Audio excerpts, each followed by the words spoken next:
Coffee and Cream on Hail Varsity Radio with Andrew Rogers and Damon Benning. The pitch on the way.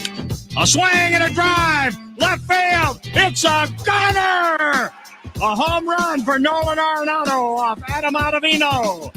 And the Cardinals go up 8-7 with 1 out in the ninth. Marcel leads from first. The pitch swung on, hit high and deep to right center field. Back goes Doyle. He's at the wall, and he's done it again. A 2-run shot. He's got 6 RBIs. Sky to left field by Dugas.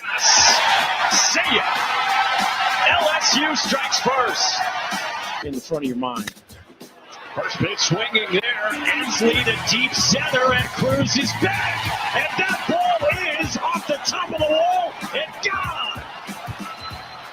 Hits it to the backside and struck well to left with Shelnut back at the wall and off the wall. Wynn races around and scores. Matt Hogan goes for the plate.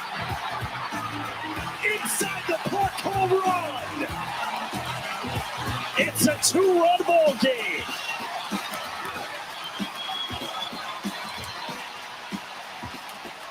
Wow.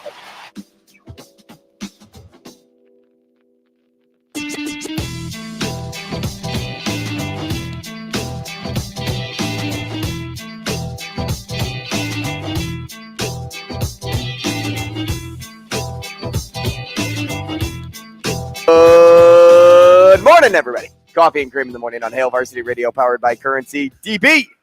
Andrew Rogers, happy to have you with us on a Monday after the CWS, a jam-packed weekend, opening weekend, but the CWS continues this week. Games again at 1 o'clock today. That is Stanford, Tennessee to kick things off, and then you have the marquee matchup of LSU Wake Forest tonight. But before we get into any of that, DB, good morning. Happy belated Father's Day to you. Thank you. Thank you. I did beat the window yesterday. I texted you and I said, hey, I almost forgot.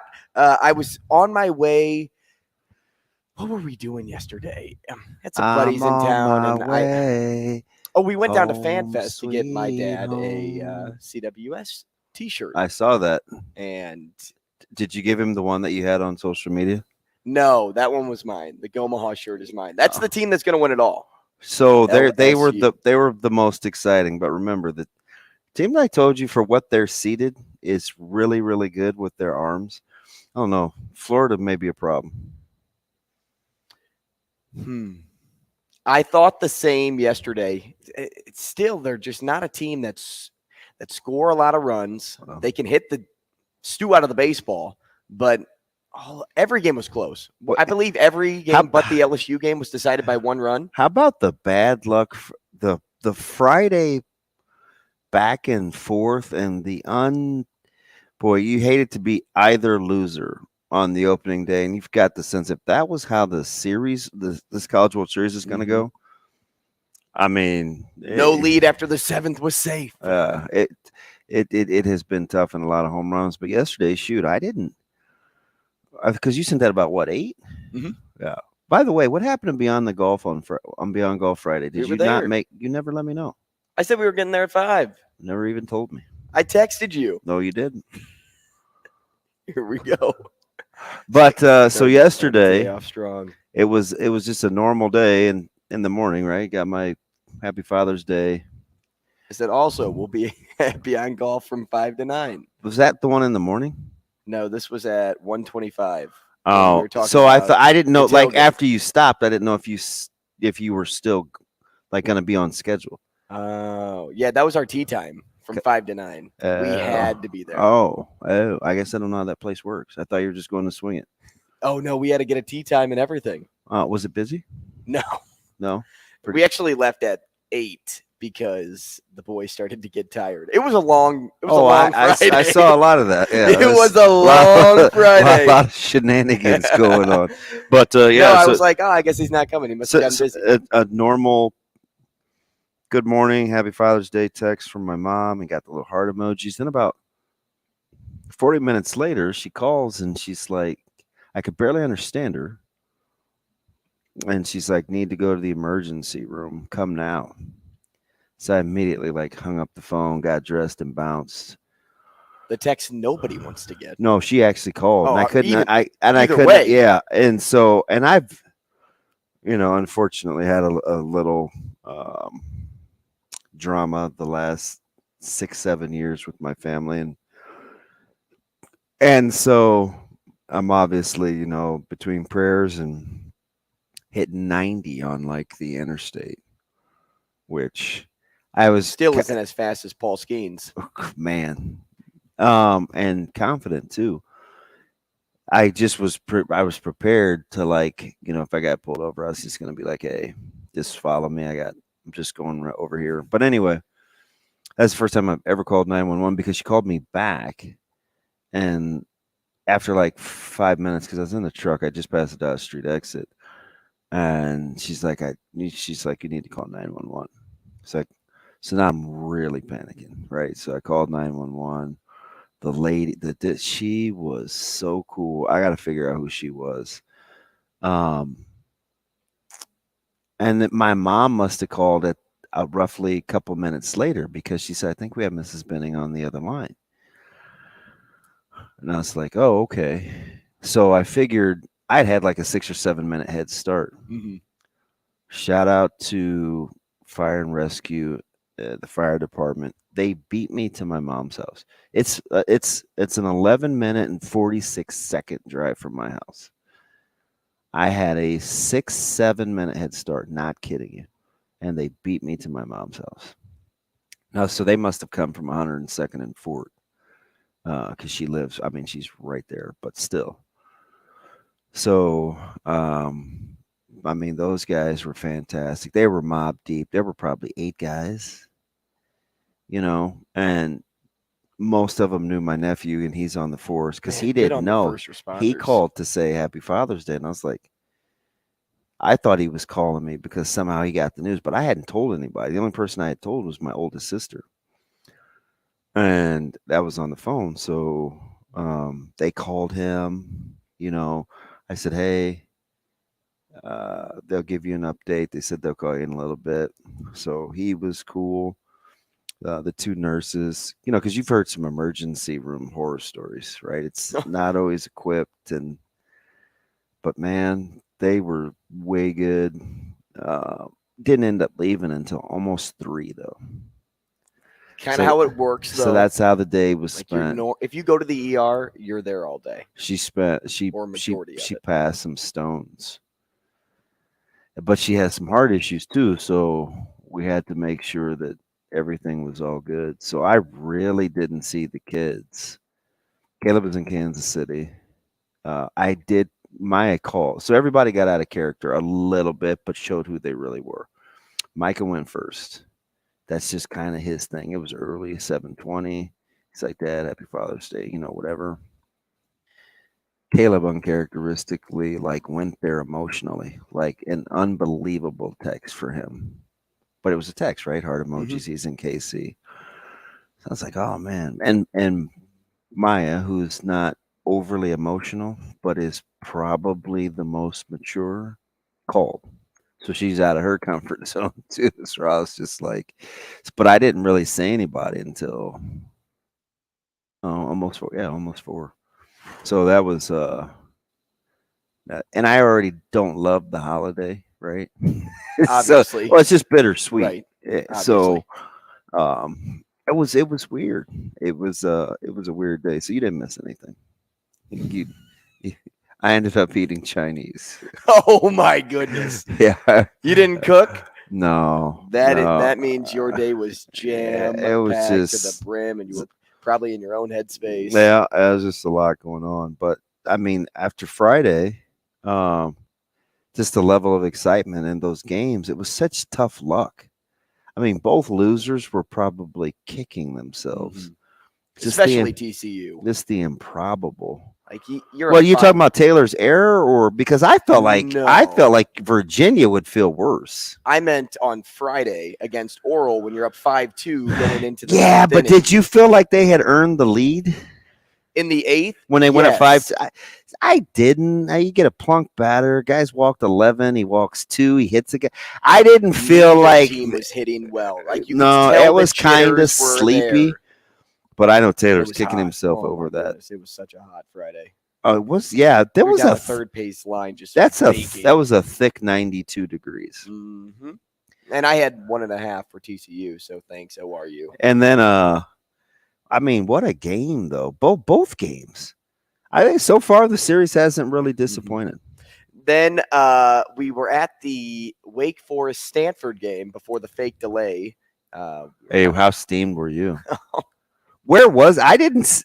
Now, granted, it's 7 miles from me, but I didn't. Did you see a light? Did you see lightning? Nope. And we saw the clouds. So, you know, they have those machines, right? And they show, like, sometimes our trainers have them out there on the field. And so when it registers on their little, looks like a little transistor radio thing, but it has a monitor. Well, like those, you can't dispute those. So we kind of got, how do I put it? We got duped, right? Because here we go. were 11 rows off the field. Yeah. We see the game get called, and then we see staff members start running out and like waving bullpen pitchers in. And I'm like, this thing's going to come down hard. You get the people rolling out the tarp. They had that set up ready to go. I said, guys, it's going to be forever. Dude, I wouldn't do that tarp until the last minute. That's a miserable thing to roll. You ever been a tarp roller? No, and I don't plan to be. It's not fun. I would be the one that gets caught up underneath it. Yeah. I get it. So we bounce. We get the little Sharpie mark in case we want to come back. But I'm like, there's no way this is going to resume anytime soon. Somebody had said when we were walking up the aisle that there was a tornado watch. And I'm like, what is weather induces delirium. People panic. So we bounce because I said there's no way they roll the tarp out if it's not going to rain. And sure enough, we go do something else, and all of a sudden we get to our next destination. Game resumes. And I'm like, this is ridiculous. So we missed the back end of that Wake Forest game. We had to watch it on TV because we didn't go back until we went back for the LSU game. And I was sitting in front of a group of Creighton fans, Creighton basketball fans. And, you know, when people drink, it always makes me laugh about I'm a big people watcher. I got 2 stories for you. The first one about these Creighton fans. They were arguing back and forth mid-Wake Forest game about if this Creighton team is going to be better than last year's team. And then they're going back and forth on who the top 3 players are on the team. And my brother just turns and looks at me laughing because I hear them going at it, but no one really gets it in my row, at least. Like there's the surrounding people probably get it. Yeah. But they're like, well, hey, we got Kalk back, we have Trey back, and we replaced Nemhard, so we're fine. And he's like, no way. Nemhard was the best one out of the 3. And then they just keep going back and forth. And I'm like, how did we start this Like, how did we get here? Like, did you see the Creighton logo in center field and think we got to talk basketball right now? So it's funny too. Like the brand is well represented. First 2 shirts I saw in the ER. Yeah, and I'm not going to put the family out there, but is that because they're Nebraska people? Pink Creighton shirt, blue Creighton hat. His dad, pink Creighton polo, blue Creighton logo. 3 of the first 4 people that I saw I vibe with the pink ER. and blue. Oh, and I'll tell you the family off here, but I mean the brand is strong. It is clearly a top 20 program. Like it's everywhere. And I get it. I listen, our folks in Lincoln and west of there are like, oh man, nobody cares outside Omaha. I'm just telling you, in Omaha, it's deep. It is deep. That is, I mean, you see their gear as much as anyone, right? Like if you're just looking at like team logos and gear, you see a lot of Creighton gear. And they shoot, man, they should be good again. Then I still can't believe you went with that one T-shirt. What, the Omaha shirt? No, I thought so. You just held up the Oral shirt. You didn't get it? No, I didn't end up getting it. I need to buy it though. That's the one I thought. That's the one I thought you'd get. I'm here for the oral. Yeah. I'm only here for oral or something like that. Can't beat oral baseball or something like that. I like the one. There were some great. I like the shirt that said "Baseball Moms are hot." Like, so did you go see Josh? I looked at it. I didn't say hi to him, but he's a creative son of a gun. Like he's had some. I was laughing. He's had some doozies over the years. Like, I mean, and he goes way back. Like I got one from him that said it had the silhouette, the logo cut out of Tyler Hansbrough. That's how long ago it was. And it said, "Hansbrough's my homeboy." You have that? Yeah, he had a picture. He's got one of Troy Polamalu, just as like the silhouette of like his hair with the head and shoulders. Yeah, like dude, I'm telling, like he's creative. So we were at FanFest, people watching the LSU Tennessee walk-in. Yeah. Because if they showed a drone shot on TV, it took people till the third inning. Dude, their drone game is silly. It is sweet. Their drone game is silly. So we actually stopped for the national anthem. So we heard the anthem and we just stopped and paid respect outside the stadium. And I see this younger Tennessee fan, backwards white cap, coming over. He's stumbling a little bit, but he's stumbling because he's so emotional. He's bawling his eyes out. And he's running. Older guy, young guy? He's a young kid. Okay. And not when I say young, not like 10. Like he's a college student bawling his eyes out. So of course my attention is now drawn to this man or kid. I don't know how we should. Young man works. And so I see his two other buddies like looking around for him, searching for him as he's like hunched over this trash can crying. And the one dude comes over and is like telling him to lock it up. Like, you better lock it up. And he starts throwing punches at his buddy. And I'm like, oh, this is going to get really good really fast. So we have to follow these three guys. We were going to go into. They all the same age? Oh, yeah. Okay. So we're following him, and he's so drunk. He's shoving his buddies against like the stadium outside wall as they're walking toward. I think it's gate. What's in lot C? Is that gate 3? Yeah. Okay. So you're coming from D towards the stadium? No, the other way. So from the will call window toward D. Okay, so that one is 2. So the next one over is probably 3. Okay. So I'm watching this and I'm like, okay, couple of things I'm thinking about. Wow, they have police right there in that corner. That's what I'm thinking about. I'm like, why are you drawing attention to yourself? Yeah. And 2, you don't think somebody's gonna like radio or stop you? Like you gotta like let bygones be bygones. Figure it out. Get it together. Like, you want to go give them a pep talk? Get from point A to point B. And so nothing stops, and I see the 2 Omaha SWAT team guys come over, and these guys are carrying like assault rifles. They don't play. They are all dressed up to the nines, and I think they put them in a cookie cutter mold too, because they're all built the same. They are. So the guy comes over and pulls the kid in the white hat away, and his 2 buddies just dip, like they dip into line, and say, "You're on your own." Well, they probably tried to tell him. So kid gets pulled over to the side, and then 3 other Omaha police officers come over, and I'm like, oh, you're in for it now. Yeah, they don't want to do the paperwork, though. No, well, they're just essentially trying to calm him down. Right. He's obliterated. Yeah. And I think he's underage. So I'm like, this is why you don't draw attention to yourself. He's pleading with the officers to let him in the stadium. Yeah. Like crying. Like to the point of a complete meltdown. Like I could see his face coming from his forehead. It was dipping to his maybe he had traveled a long ways. He was excited. Like, you gotta let me in. Are you serious? Oh, I swear. As God is my witness. Here you go. Ready? I don't have a video. I should have taken a video. But this is all right. So he's rolling. This is him talking to all the cops. And I told you do those SWAT guys not look the same? Yep. This was better than the actual game. I was like, I'm in my element right now. So I'm watching. Yeah, you are nosy. And I look over to the left and I see the other dudes in line, and they're like popping airplane shooters. And I'm like, oh gosh, this is gonna get even worse. And so as he gets pulled to the side, he's like pointing at his buddies. So now his 2 buddies come over. One was an absolute donkey. Like to him, and the cops. The other, cool as a cucumber. Yeah. Just kind of like standing there almost bodyguard-like because he's like, I got to get into this game. Yeah. Like, I'm not. Yeah, I'm it's not gonna LSU, Tennessee, yeah. man. He goes, These I'm tickets not gonna were let these two tickets were guys high. ruin my chance. So they start yelling at each other again, the two kids in front of the cops. And then the cops go, okay, let me see your guys' IDs. So they're checking IDs.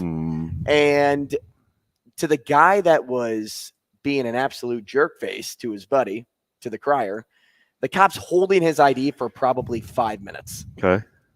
Trying to look and see if like, it's legit. No, just like going back and forth with Oh. him. So I know that this ID can't be above the age of 21. He wouldn't still be holding on to it. So long story longer, as DB likes to say, this is the best part. The cool as a cucumber guy starts walking away with one of the cops, and he's like, yeah, you should go into the stadium now because your boys aren't getting in. And so the cop then rolls back around, and TikTok or other forms of social media, the one kid that was not pleading with the cops, but arguing with the cops, pulls out his phone and is just screaming for badge numbers. What is your badge number? You have to give me your badge number. And if those SWAT guys shoot, I probably know them. Those guys didn't look like they were playing. Well, they ended up walking away and let Omaha police take care of it. They're just like, this is above my pay grade. Nobody wants whatever to do, nobody wants to do that paperwork. So these two kids, I heard the cops say, if you cross the street, we'll arrest you for trespassing. You are a nosy son. I am. Oh, this was, like I said, I like to people watch. Oh. And so they said, we'll arrest you for trespassing if you cross the street. And so then they said, let's go, like, get out of here. So like the one kid like is still going back and forth. So he pulls them away. And we started following them to see like where they would go. And I saw that they were trying to get through gate 2. And I'm like, these guys are genius. They weren't allowed into gate 3, but these guys are just going to walk into gate 2, right? Until I guess we all forget that police officers can radio one another. These guys get over to gate 2 and they just get pushed back by 2 cops and get sent over to Rocco's. Unbelievable. They might have been one of the 2 of the 11,000. Were they LSU guys or TC? They were Tennessee fans. Yeah. And I know why they were like, the one kid was crying because he obviously paid $250 plus for that ticket. Yeah. And now you caused your buddies not to get into the game. Well, then the other one, like, just keep your mouth shut. Like the other dude, you guys all 3 get in. So this had to be Saturday night. Yeah, right before the game. See, you give them the late game and those 2 teams, because you could just tell, like, the parabolic, they were getting everything on the broadcast. I just was like, oh my goodness. Did you check out? So you didn't hear any of the radio broadcasts. I heard a few calls. Did you catch? You catch Steve Forbes? No. Oh man, this dude, he was didn't see, recruiters are always be recruiting, right? Yep. Yeah, this dude fresh off of Landon Hunter Salas had me in tears, just pimping recruiting in Omaha. I was just like, and it's funny too because he was my Barber's junior college coach, so he's very familiar with the area, right? Like this isn't like new to Forbes, and it was like one great big infomercial, man. I'm like, that guy gets it. And how about the offers still coming in for Amari? Creighton gets involved now. Yeah. Here we go. Yeah, he's a long dude. Good on Brian too. I want to see them get the attention. Oh yeah, I want to see them be good. When we come back, we'll set up the show and get more into the CWS. Stick around. Rogers and Benning will be back in 5 minutes.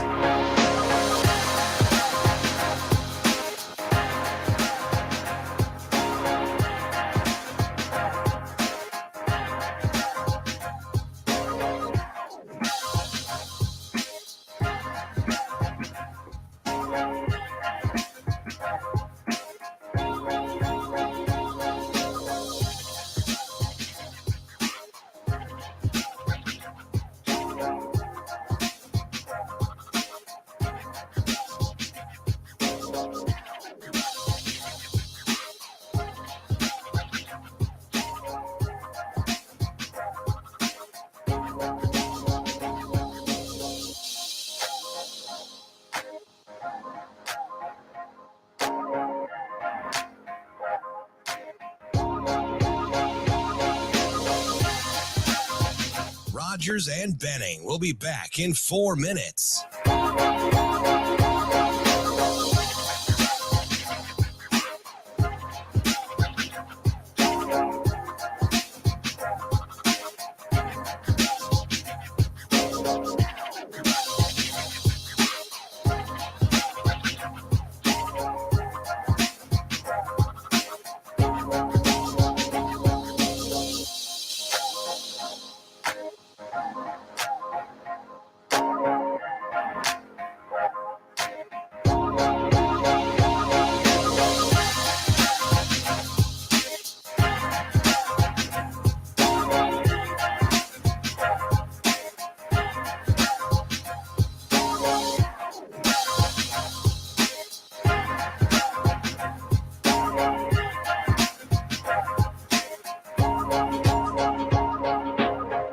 Rogers and Benning will be back in 3 minutes.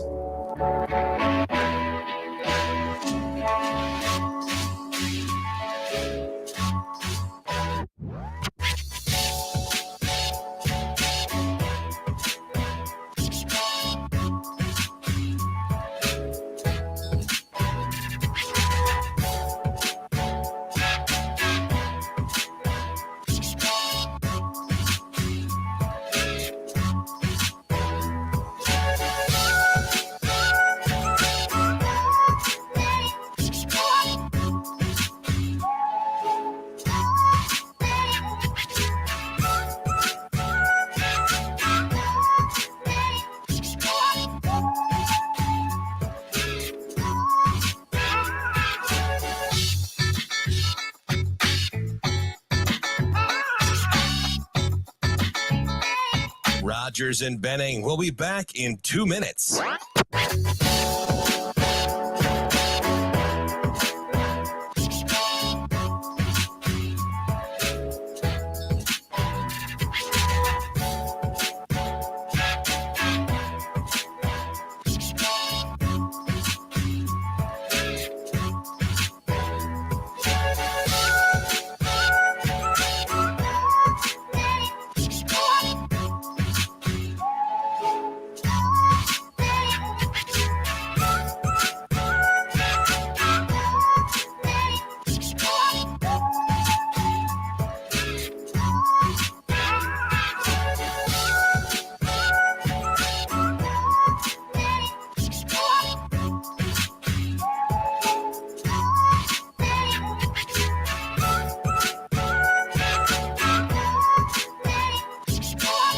Rogers and Benning will be back in 1 minute.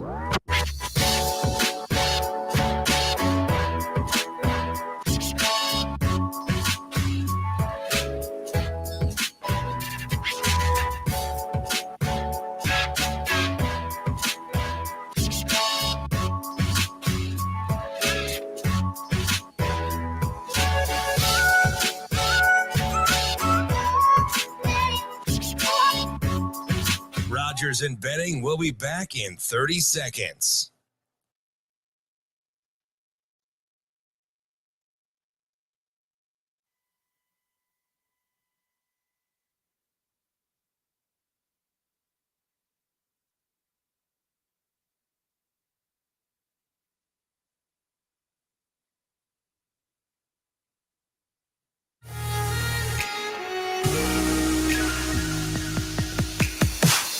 Coffee and Cream with Rogers and Benning on Hail Varsity Radio. 3-2 on the ground into center field, the base hit.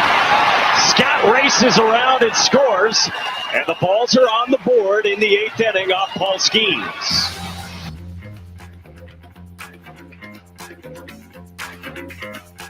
Well, DB, I never thought I'd say that one of those kids would have been slapped with cuffs, but we did get a photo. Hey, how about Uber driver actually having that? He said his wife caught that picture. Absolutely incredible. The guy on the Twitter thread right now, if you go to Twitter, you can see Mr. Show Me Your Badge Number. Official University of Nebraska Uber driver. Are we using his real? Do we ever call him by his real name? Nope. Sometimes never. Maybe just to each other. Sometimes we call him Hype Man because that's his tag. Or that's his ad, rather. But what are the odds, though, that he has that? He had that photo. I know. Pretty funny. So on my TikTok, a lot of times I get the whole, is that a articulated, reasonable something when people get pulled over? Like, I have all these things with dealing with police on my TikTok, what to do, what not to do. I don't even know how it got started, right? But there's always those people on there, badge number and name. Those people just like go places and film and try to get people. Yeah, they just try to get likes and clicks and things. Yeah, and it's like, it's First Amendment, Second Amendment, this is blah. It's just like, I don't know how those got flooded on my For You page, but he was like, what's your badge number? And those guys, man, it's like now those videos are so. And now, granted, you will get some officers, probably not locally, I'm sure, not with our OPD and LPD, but that like kind of fall victim to like not knowing the law and public servants deal. Right. But there are so many videos out there now. Like, police don't fall for that anymore. You know. Well, at least they're prepared for everything now. Yeah. Because before you get hit with something that you don't know about, that's the time where you're going to get caught up in a mix-up. But when you see 25 videos of the same thing, you're like, all right, guys, here's how you handle the situation. I want your badge number. I'm still laughing at those SWAT guys. Unless that picture wasn't to skew, of course, they were a couple of monsters. They were giants. Oh, and then I walked by a bike cop, and I was trying to keep it light. You know me. I looked at him and I go, hey, 0 to 40, how fast? And he goes, oh man, not very fast. And the cops in the car next to him are losing their mind because they wanted to see him then go 0 to 40 on the bike. I'm like, you guys have nothing but time right now as you just people watch. I'm like, that's the job for me. I should have been a cop for the CWS weekend only. My very first, it was either my first or second CWS experience broadcasting. This was like 05 or 06. 06 or 07. It was still at Rosenblatt, and segways were just a thing, just starting with cops on the little segways. And I know so many of those guys, and we're doing a broadcast, and I was like, oh man, like, why do they use those? And Severe was like, oh, those are faster than walking. And I was like, are they? I don't know, man. I could probably run. You could probably outrun one of those things. So we just got to talking, and the police officer could hear, because you have the speakers and stuff. And he's like, hey, do you want to try? And please tell me you hopped on. Oh yeah. Please tell me now you fell off. Bust my rear end. Yes. Wide open. Listen, it looks like I was sliding into second. And had on short. Yeah, I have no idea what was going on with guys getting picked off. I still have the strawberry. To this day? Oh, yeah. 05. Listen, when I tell you I biffed it. I don't want to see it. I biffed it because I didn't really know how to work it. The whole... Did Severe go second and say, no, he laughed his head off. And you have the things that are over the cables so you don't trip over them. Yep. Oh yeah, it was like a mini ramp. I mean, I was so embarrassed. Listen, I probably was on that thing like all of 4 seconds. I was like, oh, it's like a ride in the bowl. Listen, you got to get up. You kind of have gravel embedded in your skin. It hurts so bad. I mean, we laughed for probably 6 months. And so I don't mess with scooters. Listen, I don't mess with scooters. I don't mess with. It's a good thing because we use the beanery. The Segway. I don't do any of that. None. You were talking about the horses when we left the show the other day. I wouldn't get on one of those either. If it's not a car, I ain't doing it. How big were those horses? Those horses were ginormous. And you're like, so guys just running around on horses? I go, oh yeah, you'll see several. Well, because I knew people were down for the CWS, but I never knew we had like Central Park Rangers on the streets of Omaha. Dude, seriously. These guys were on the tallest horses known to man. They're kind of intimidating. They could have been as tall as a semi-truck. Dude, those horses are monsters. I'm telling you, man, reverence. And who wants to be the horse guy? I don't know. Like, do you get to volunteer? I should ask my butt. Like, do you just say, hey, I'm on horse patrol? Or is your horse like your canine? like, hey, this is your dog, this is your horse.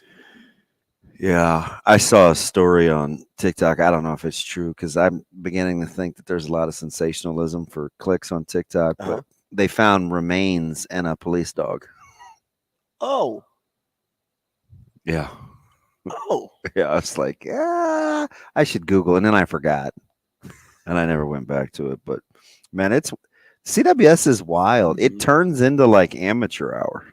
Don't call me a fun killer, but beach balls need to be banned. Oh, I can't even believe that's still a thing. Beach balls need to go because they got on top of it about 5-6 years ago, and somehow they sneak them back in. Because rhythm is now a real problem. It wasn't as much before the pitch clock, but when you're looking at a guy, and this is for ORU, I mean, your starting pitcher is on the mound, and that beach ball came onto the field 2 or 3 times in one inning, 1/2 inning, I should say.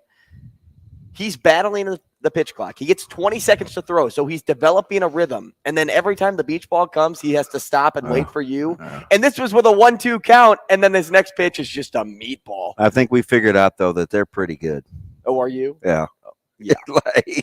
And we knew they could hit, but we didn't know how they could consistently stand with get guys out. And and they're hot. A highly highly competitive field.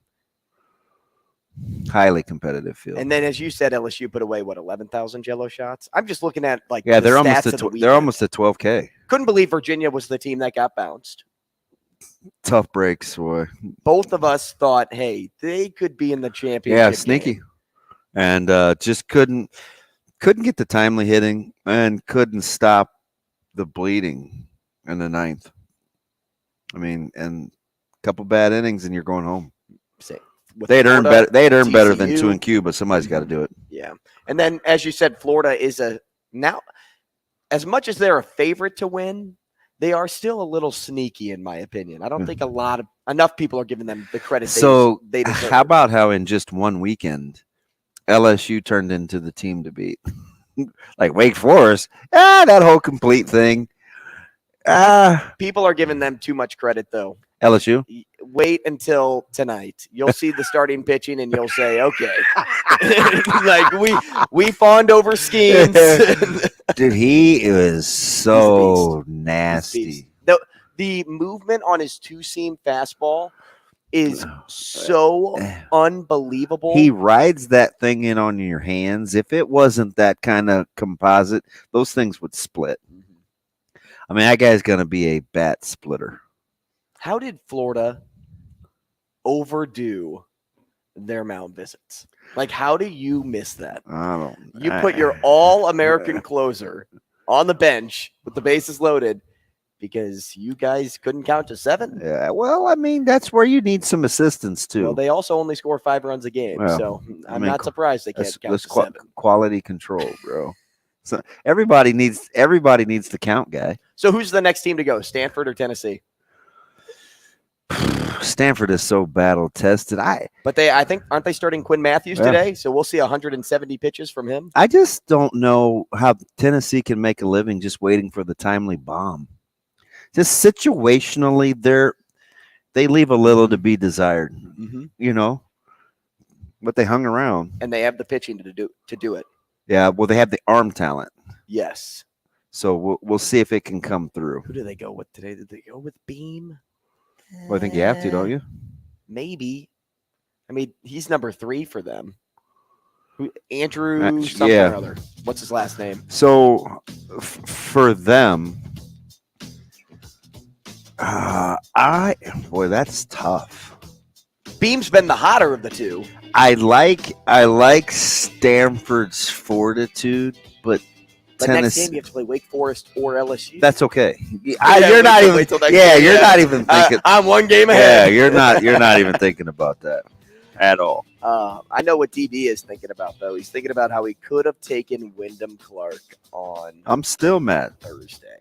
I'm still mad.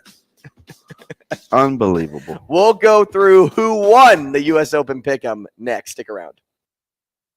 Rogers and Benning will be back in 4 minutes.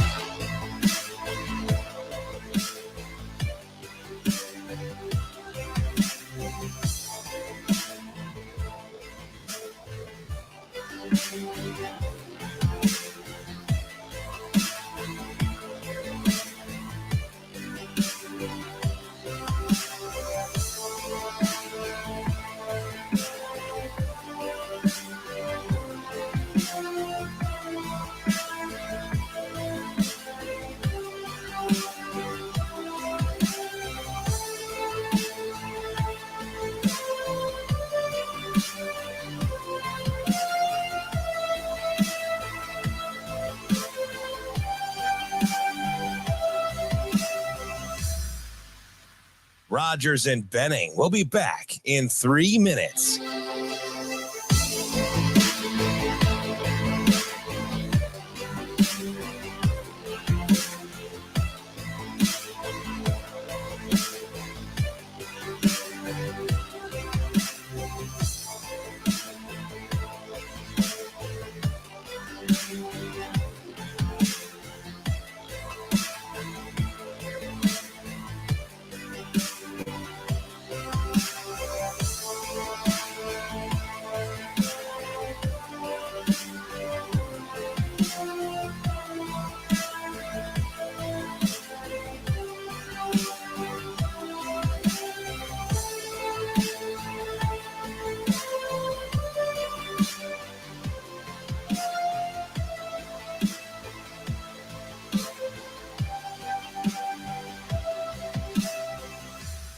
Rogers and Benning will be back in 2 minutes.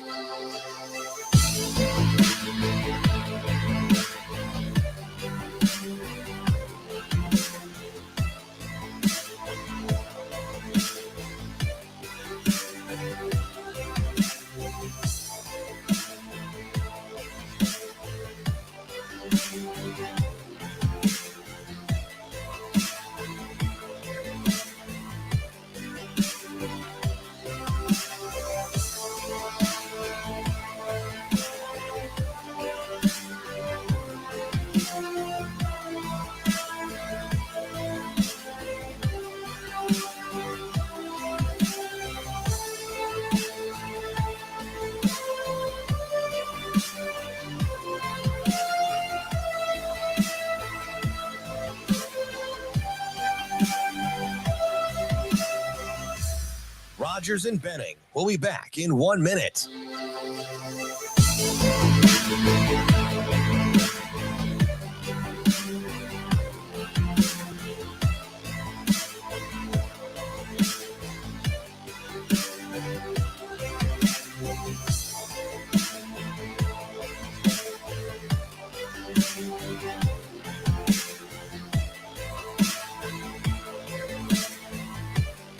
Rogers and Benning will be back in 30 seconds.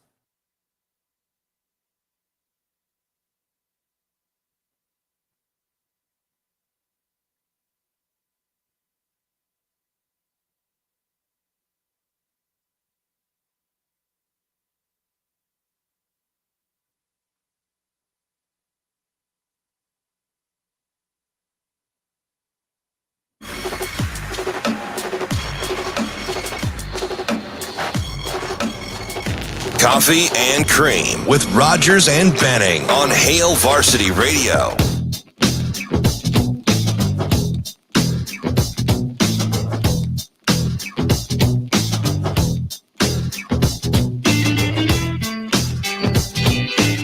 Hey, welcome back. Coffee and Cream in the morning on Hail Varsity Radio, powered by Currency. Damon Benning, Andrew Rogers. We're talking to Sam McKewon at 8 o'clock. He is set up for the next segment. He's on deck, swinging the bat. Probably hit one out of the park. He's caught up. Does. Think he's caught up with all the offers. Now I'm writing articles all weekend. So now I'm truly now I don't know. I thought I had a good idea of how they like to recruit and who now they go after. Now I'm just here for the ride. Well, we did know. We did know that they like to find diamonds in the rough. We did know they like to get kids that aren't getting a whole bunch of love from other schools. They like to be the ones that say, hey, we like you. We bought into you. You buy into us now. Let's make it work. Yeah. And they kind of did that. That kind of sounds like how they would talk too, because that is a lot of of what it is. But now I'm just like, I mean, some of these guys are going to say yes right away just because, it's their best offer. Right. And for some, by far, their best offer. And then one of your favorites got an offer too. Donovan Jones? Nope. Keep going. One more. He's probably. Starts with an M and ends in Eichelbert. Oh, yeah. So, we know what's interesting about that? I thought that should have been. Mm-hmm. But I know they wanted to see him. Right? Because I just think they refused to succumb to peer pressure. And he liked his visit this weekend.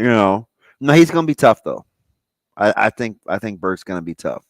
So what I did here, and I was trying to follow along. Are you counting the tight end game? And that's where I'm going with this. So first off, the room is already big, already massive. I remember. So you know what's funny? Go ahead. One of these guys that does this for a living. This was months ago, and he's like, "Hey, you know, Carter Nelson becomes must have." Mm-hmm. So this was probably, I don't know. This is 3 months ago, maybe four. And I'm like, why? Like, I said, first of all, don't start that narrative, right? Like, you guys, this is your industry. Don't start that narrative about must have, because I'm not so sure. Right? There's a lot of things that are going into this deal. Don't make that guy or this young man must have. It's not fair to him. I'm not sure how accurate it is. There was a lot. Mm-hmm. And, you know, he didn't really clap back. He responded, and I just was like, look, man, I said, I guess we'll see. I said, because I just kind of have a feeling like that room will be just fine. That room is just fine. Mm-hmm. And I'm okay with it getting bigger. It's like, and I can't even tell you that I know the plan. I just know how I think. Wait, I think I know how they feel about certain guys, which forms my judgment. I'm not just pulling it out of my ass. Right. So, and I didn't want to set the whole stage for the fan base. Oh, if we don't get guy X or guy this, that like panic ensues. And don't think you can only get one of them. Really? Take them all. Apparently Nebraska's operating under that premise. Although I think, you know, if they take 3 tight ends or whatever, then obviously somebody's got to go, right? You start keeping an eye on guys to be giving their and that's the beauty back. of the transfer portal too, though, right? It's ultimately about finding the guy or having the right guys in the room. Think about it this way, right? You're vying for a job, and this job in this particular case is the starting tight end. You're going to make offers, or you're going to have people that have final interview offers that get all the way there. We're talking about like the top, like few guys that you're sending offers to, right? You need a big sample size in order to find the right person for your room. And then boom, you find your candidate. But here's what you do with some of those other final interviews that were also interviews that were knocked out of the park. You say, hey, you know, man, for example, we get Bert. Bert's the guy. And then you're like, oh, for those people that what about Carter Nelson? Like, are we going to get him? Like, for one, don't think that because you make the room deeper at Nebraska, it doesn't mean that you won't still get Carter Nelson. If this is the guy you really want, if this is the guy Nebraska really wants, they'll do their best effort to get him because they want him to be in the room. And also, if I'm Carter Nelson, he knows that any room he goes to is going to be competitive. It's not going to be a walk in the park. But on top of everything else, you can move guys around. That's what this staff is known for doing. Mm-hmm. If it was hey, X player, you're going to be our tight end, and you almost got there for tight end, but what do you think about outside linebacker? Like, let's try you there. If you come here, we'll make it work. Yeah, and lose sleep is a little strong, but there's only, as I kind of, again, this is just my opinion. I'm not pawning this off as fact.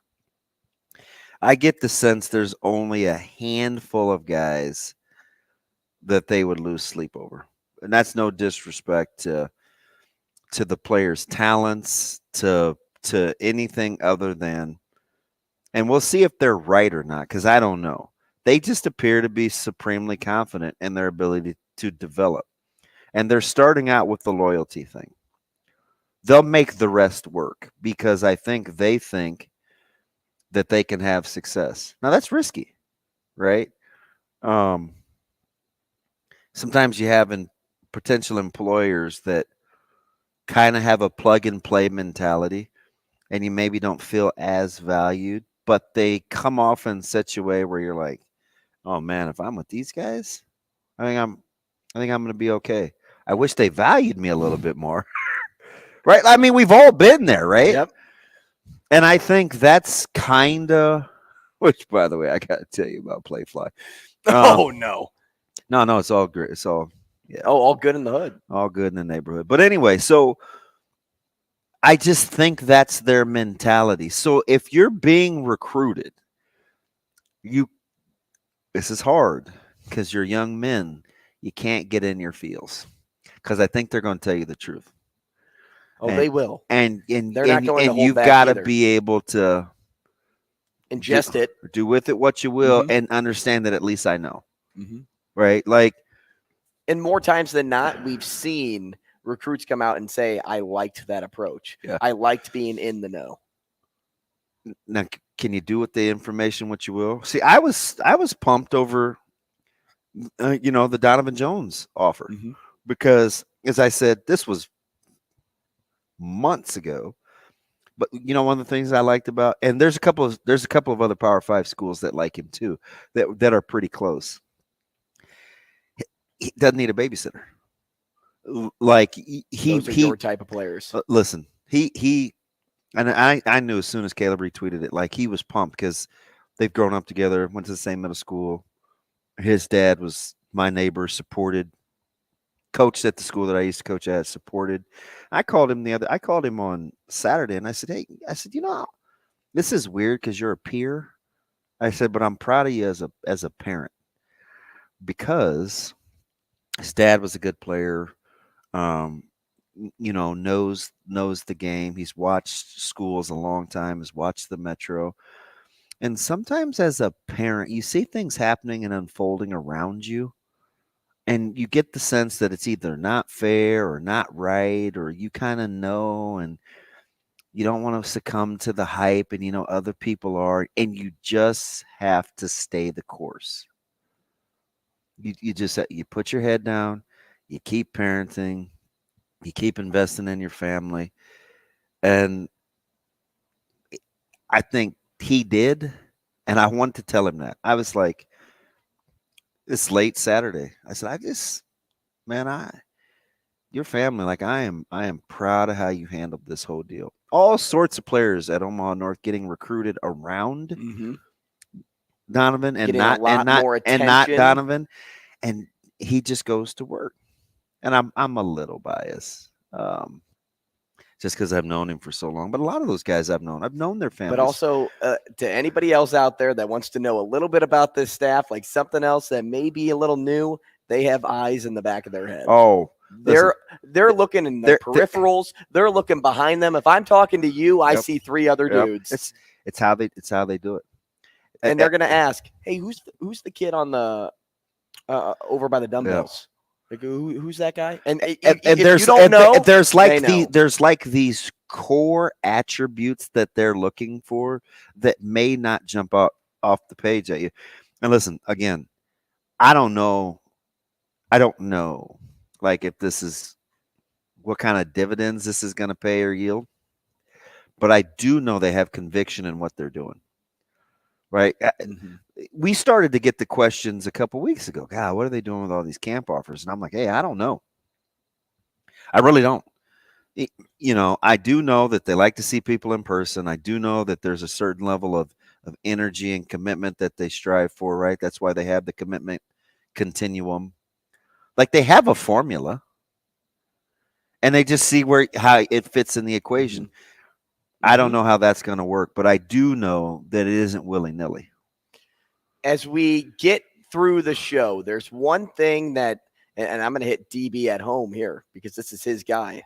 It's all about setting the standard. We've talked about it for a while, but then last week there was a little snippet of Mike Tomlin that came out. I retweeted that bad boy. I remember. Reasonable expectations. And then we heard a little bit of Coach Rule last week about talking about the 10-80-10 principle and how that's the standard they set. I want us to compare what we hear from Mike Tomlin. And Tomlin's my guy. So did you see when I first retweeted it? Set the standard. Yeah. I did. But I didn't think about it until this weekend after I digested everything because you know how captivated I was. And I'm Team Tomlin. He operated the principle. So we'll do that a little bit later on in the show. So stick around. Sam McKewon coming up next. We have Brady Oltmans at 8:45, and then we will talk the U.S. Open to close things out. Also have the sports thing, and we left today. Ramon hanging. Stick around. Rogers and Benning will be back in 4 minutes.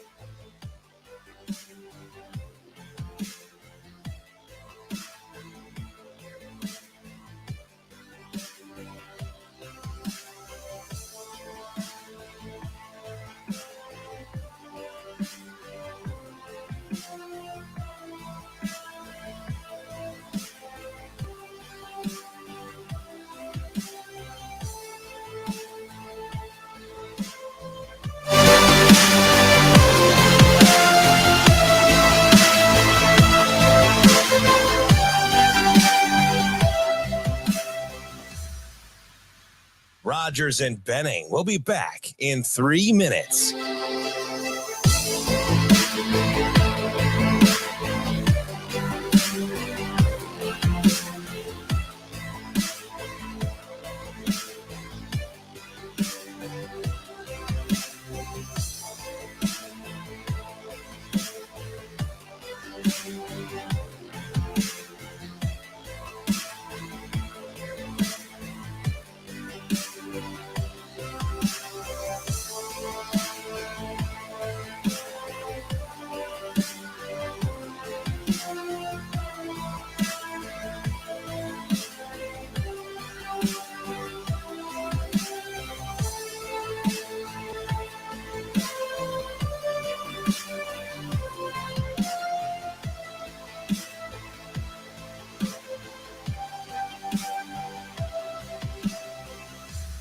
Rogers and Benning will be back in 2 minutes.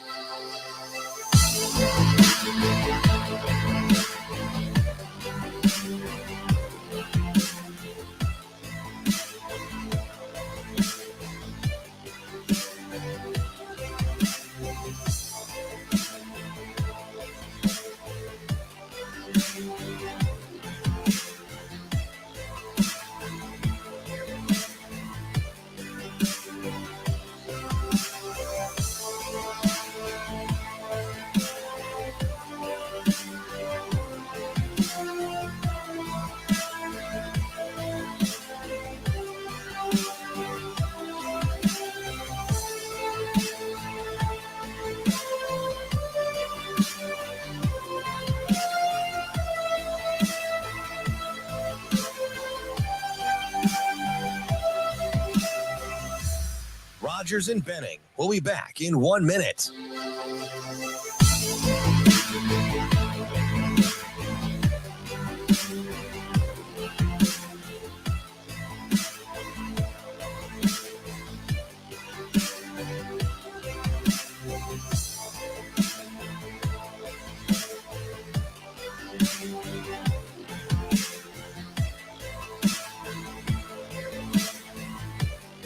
Rogers and Benning will be back in 30 seconds.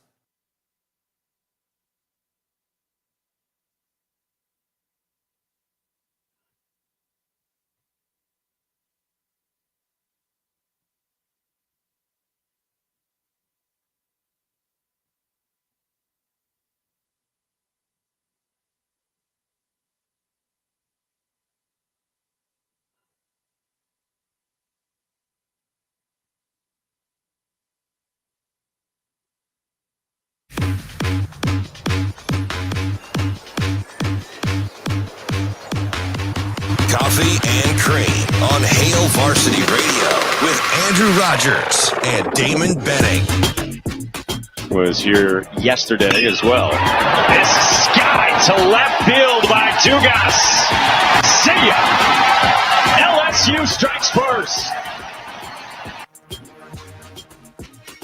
It's the top of the hour here on Coffee and Cream in the Morning on Hail Varsity Radio, powered by Currency. Damon Benning and Drew Rogers. I should probably quiet down during the breaks because Shane was trying to talk to me and actually produce, and I just kept telling my story. And he was telling me that Sam McKewon is needs a couple minutes. Yet.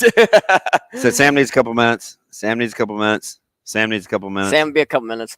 And DB needs a couple of minutes to still digest that. Wyndham Clark did win the U.S. Open, and he had a chance to take him and chose not to. He is not a Wyndham Clark fan anymore, apparently. That's how that goes. You like how I set the whole stage, too? It's like, hey, the Avs won last year. You knew more than most people knew about it. And I was like, it was like 4.5 to 1 for a top 10 finish, which is why I asked Red House about him. Is he the Denver guy? He wow. is the See, this Denver guy. dude stays on delay. Oh, I'm on delay for like a week on that one. And how about how it was almost Fowler? I would have really been kicking my mind. I was really kicking myself. So here's how the standings shook out. During the break, we decided, and Shane, the executive decision was made, so we didn't even have to consult you. But if your golfer does not make the cut, which my first overall pick did not make the cut. I admired your bravado. Shane, do we have Sam yet? Not yet. It's okay, just stop us when we do. Yes. The first overall pick, Jordan Spieth, did not make the cut. We decided that you have to add the cut line to his final score as the other days go on to make it fair for the other guys that are playing another 36 holes. Yeah, so he finished +3, so it's +3 plus 9. 3. Yeah, so he goes to that plus would be 9. his final. Shane, you finished -9 with Rahm and Scheffler leading the charge for you. That's totally on me. And then DB, after talking about probably 3 of the top 6 guys, finished -1. Yeah, at least I wasn't last. And Wyndham Clark gets the emotional win. First career major for him. Yeah. Purse size, $3.6 million. That's a lot of money. It's a lot of moolah. It's a lot. You think he's pretty happy? Yeah. If you probably reach out, he'd buy breakfast. Then he'd go over to maybe him and Jokic. Although Jokic is going to go home for a little bit. He did. He made the races. Yeah, he said he wants to ride his horse. Like the cops in Omaha. What size horse? Could you imagine if we saw him riding a horse here? So how big must his horses be to even get on those things? I'm sure. Bigger than the ones that we saw the police ride? No, I'm sure they're a normal size horse. He just looks like a horse on top of a horse. That's all he wanted to do. Go ride his horses. You know what would be great? This would be an awesome sport. You take the biggest big men in the NBA and you let them run the Kentucky Derby, but like a celebrity Kentucky Derby, No. but they're the jockeys. That would be entertaining. You can't do that to the horse. The horse could. They're not built to speed race 300 pounds. Come on, they don't have to run like super duper fast. But you know what they could do? They could run their race and they would still win because they weigh tons. Sam McKewon on the phone with us now. Let's change gears because TV doesn't want to talk about this anymore. But maybe Sam does, huh? Why not? Sam, good morning. Good morning. Good morning, Sam. How are you? I'm hanging in, It's, CWS time's always busy and fun and recruiting stuff. I spent a good chunk of my Father's Day talking to recruits and writing about recruiting. Unbelievable. Like how you have to do good old fashioned police work with some of these guys, man. Is that fun for you? Oh, it's fun for a day. I don't know. It was fun. It was fun on Sunday. But my part of my job is to cover recruiting, and this is what happened on Sunday is really, really rare, where you have 3 recruits. One of which I knew pretty well, the offensive lineman. Peters. One of which I sort of knew, the kid from Kansas, and then one which, obviously they offered him at a satellite camp, but there's not a lot out there about Braylon Prude. So, yeah, so it's a unique approach. They trust their evaluations, obviously, or otherwise they wouldn't accept commits from players that didn't have offers from any of their Power 5 schools. Yeah, it's interesting. I was telling Andrew, I said, last week I felt like I had a decent pulse and even I now, I'm not sure, right? So I landed on, because the numbers could get out of hand. And I do truly think there's, well, I'll save that for a different question here down the road here today. But I don't know now. Is it attrition? Is it numbers? Are there guys in the fray that are in camp currently that they don't love? Is the evaluation process that good? Now I'm just like, if everybody says yes, they're in trouble. Well, yeah, they certainly are in trouble. I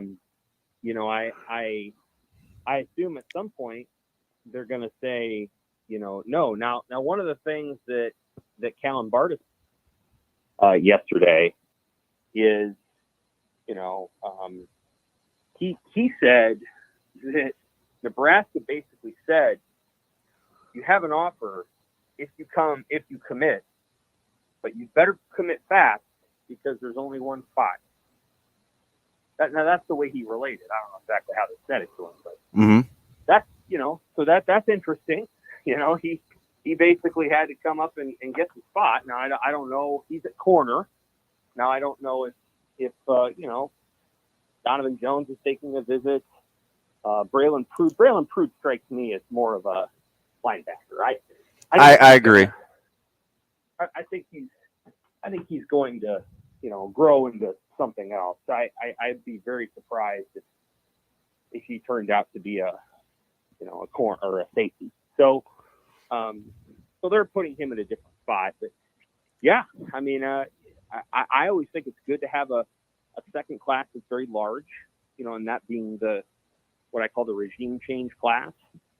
But I also thought, because they signed so many most recently, that it was going to be, hard to get to 25 to 28 in this class. But maybe it won't be. Maybe they're accepting commits from players that they could have had at least one of them months from now. So, they obviously like what they see. I think Jake Peters would have been out there no matter what, because he's got a height. I think some schools are like, he might be a good player, but we need to have a 6'5", 310-pound guard or whatever.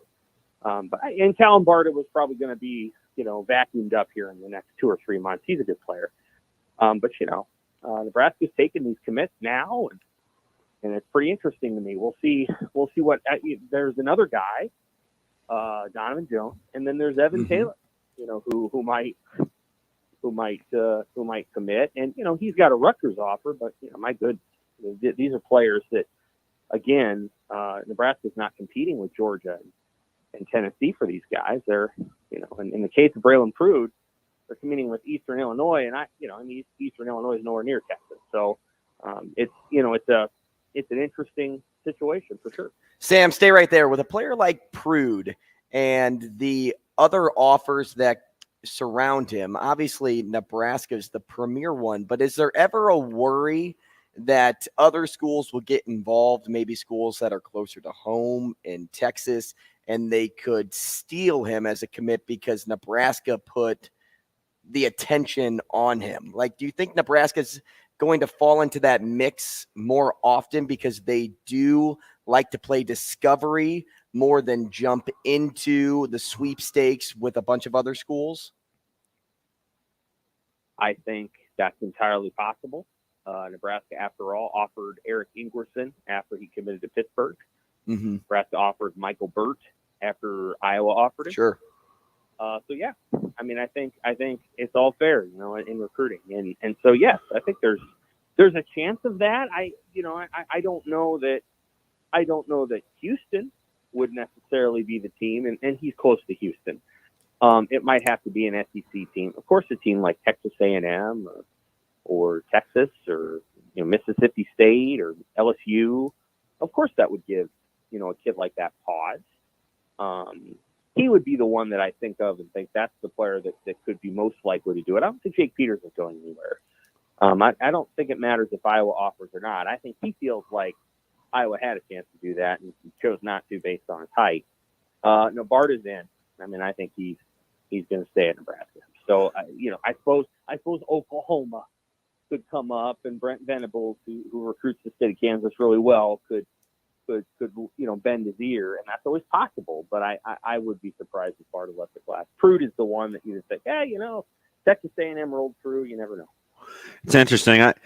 And maybe must-have is too strong a term, just because I think the staff, at least in year one, is so trusting of their evaluation. But for in-state guys, I really, contrary to popular belief, think there's only a few, very few, like that they want. Right. Are you surprised that, like, at some of these spots that they're as willing to make offers? I mean, there's a ton of tight end offers out, and I heard once upon a time that there are a couple of these guys that are must-gets.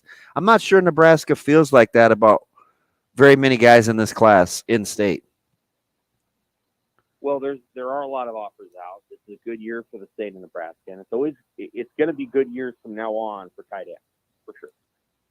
So I think there's going to be, there's going to be good tight ends every single year. I'd be curious to, who is the name that comes to the top of your list that Nebraska maybe isn't as interested in as maybe people would imagine they are? For me personally? Yeah. Well, wow. There he is. Maybe the tight ends. I think Nelson comes to mind. Yeah.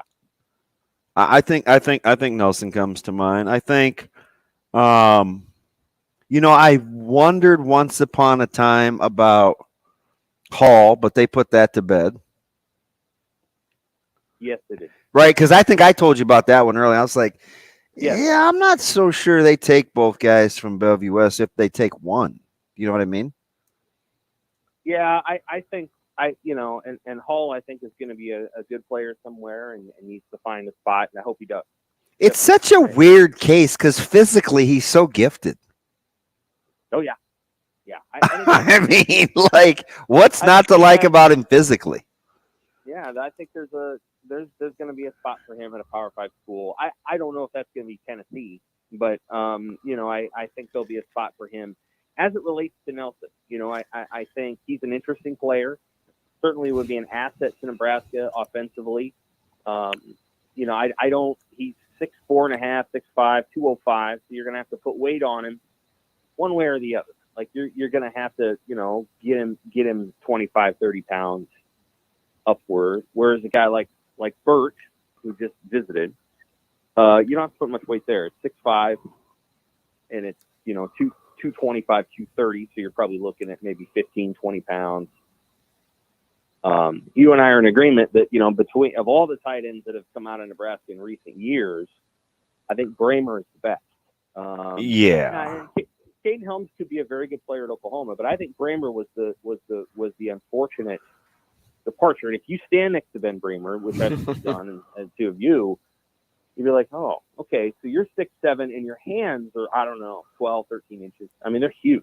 It's huge. And so his catch radius is it's just off the map. I said this about Fant, and I'm going to say it about Bramer. If he stays healthy, he's a Sunday guy. I have no qualms, no question in my mind. Agreed. And they're not necessarily similar players. I mean, they are a little bit. Fant's probably a better overall, faster and kind of a better athlete. Whereas I don't know about that.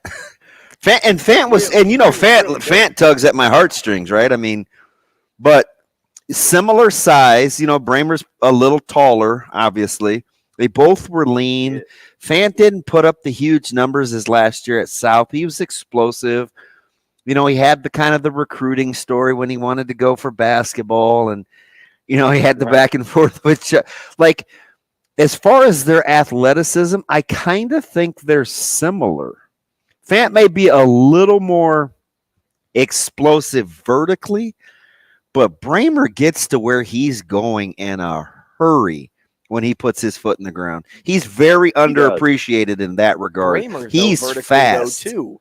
Like let's not sleep on that too. Yeah, it's like people have focused a ton of attention on the recruitment of the 2024 guy, which is fine. But I felt like that compressed amount of time back in December when he just really didn't give Matt Rule much of a chance, which is okay. You can do whatever you want. But I thought that was unfortunate because I think. Yeah. I would call him the one. I would call him the one miss. They weren't gonna get Flores, and he tried. I mean, believe me, Coach Rule is about to get creative with trying to get Zane out of there. But I mean, the family good on him. They just weren't having it. So I would call Bramer an actual miss. Would you now Nelson visits this weekend? Yeah. So does your son. But Nelson visits this weekend. Is there a sense of like, if George is out in front, there is an opportunity there for Nebraska to say, well, he's going to Georgia. So the one thing that I don't know about that I always pit against Nebraska's personality is if they feel like it's a respect thing, right? Because they've done, I think, everything that they could in order to get Nelson. So he's going to have to make a decision, or at least let them know pretty soon, because as you see, the offers haven't stopped coming for his position, right? So I just don't know how, like, if they just want to keep going through with it. You know, he's not. Coach Rule's personality is he's just, I don't know. I just can't see him being as this patient when he's laid it on the line already. Right. Because his deal is what's going to change. Right? You have all the offers. Like, what's going to change? Mm-hmm. It's not like some of these guys, right, that still have a little, you know, like it's not quite the same. I get that. And what I would say is that there's prudence in that approach. Because again, yes, if you know, you know, and if that's where you want to be, then that's where you want to be. And if you're not sure you want to be there, then you know that too. And I do think when it comes to the home state school, there can be those moments where it's like, hey, you know what? You either know you want to be here or you don't. And if that home state discount doesn't, resonate in your mind, what? Let us know. Because I do think there are moments like that within recruiting. The other thing I would say, and I got a great email from somebody about, why aren't recruiting sites being more critical of, and I guess me too, being more critical of Matt Rule, not trying to get a top 15 class. And it was a good question, and I'm going to try to answer it at some point this week. Here's the question. Why is there a general tone of satisfaction, complacency among the fan base and writers that Nebraska is not or not striving to be among the top 15 in blue chip ratio? Broadly speaking, this is an email I got. Broadly speaking, I don't think Nebraska should be competing with Wisconsin, Minnesota, and Illinois for recruits. This weekend, Matt Rule has been scraping the bottom of the barrel with commitments from people that had little to no Power 5 offers. I get that you can pick up the occasional hidden gems, but I don't think a program can make a living off them and expect to compete for championships. Now, here's some of what I'm formulating as a response in my mind. One, I think that people make a distinction between the number 17 and the number 35 class, and they shouldn't. There's virtually no difference between those classes, and there's considerable evidence for that. There's virtually no difference between the number 17 and the number 35 recruiting class, except for what analysts say. Now, there is a difference between the number 2 class and the number 8 class. The difference between 2 and 8 is far greater than the difference between 17 and 35. And right there with you. If you can't get into that top 5, you may as well go for guys that fit your vision. And I would say top 8 or 9, but your premise is sound. I won't nitpick the number. So one of the things that I'd say is Nebraska was able to get top 20 classes under Scott Frost. Those classes were not really distinguishable from a number 40 class. Most of those athletes are roughly the same. The key now there's a reasonable question, and the writers did a really good job of asking. He goes on to talk about Bill Callahan, and that's a reasonable point. that Bill Callahan was able to go and get the top 5 class.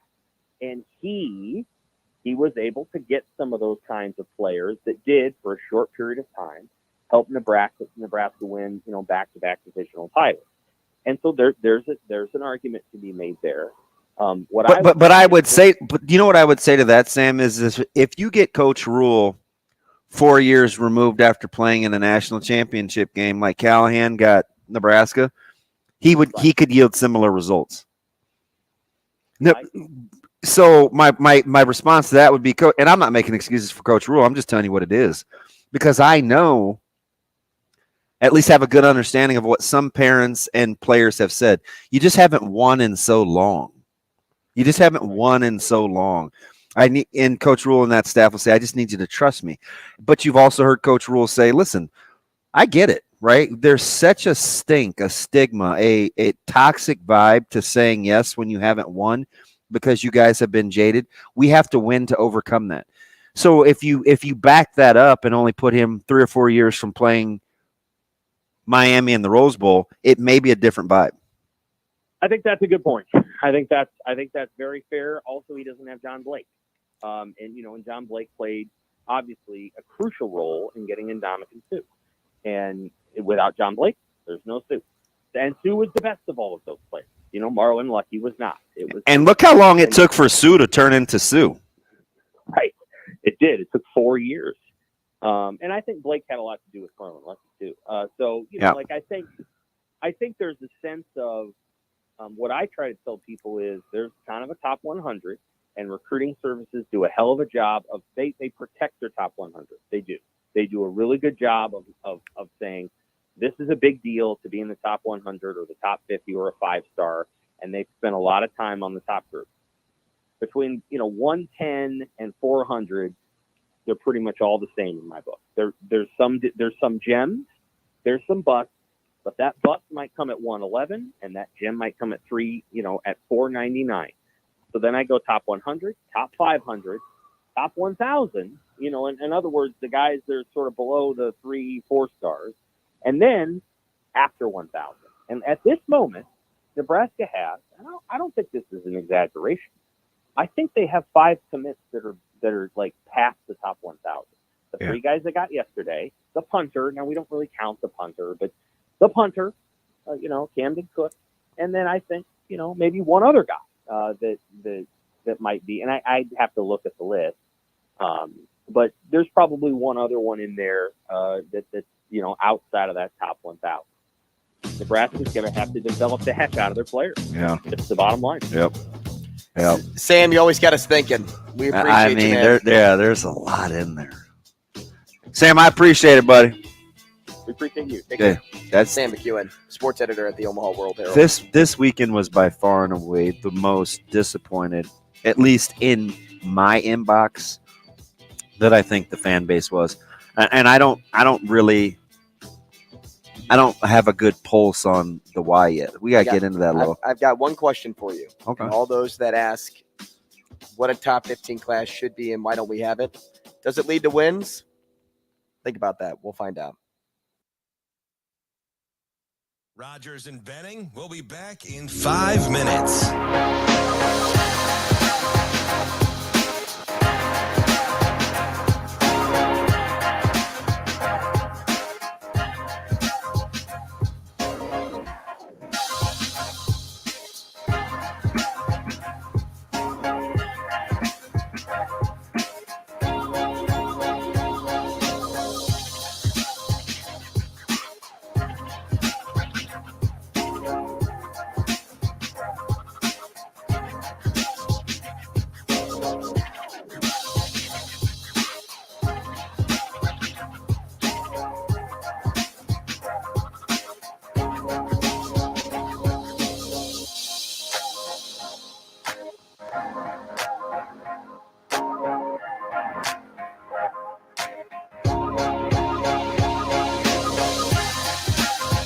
Rogers and Benning will be back in 4 minutes.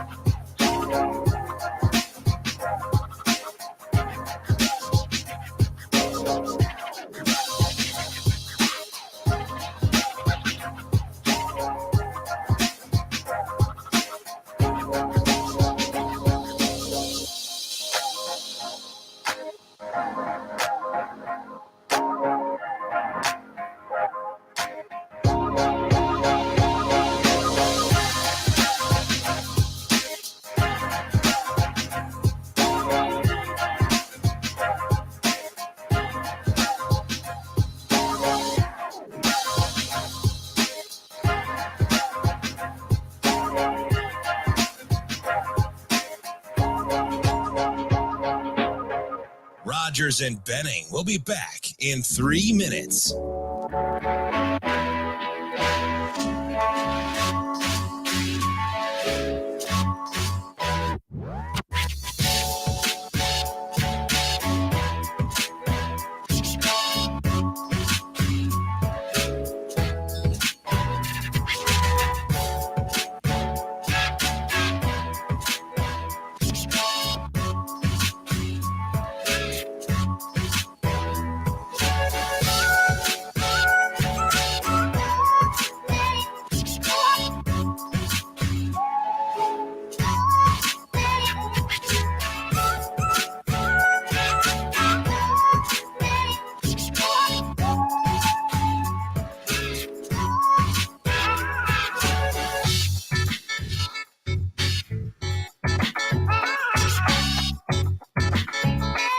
Rogers and Benning will be back in 2 minutes.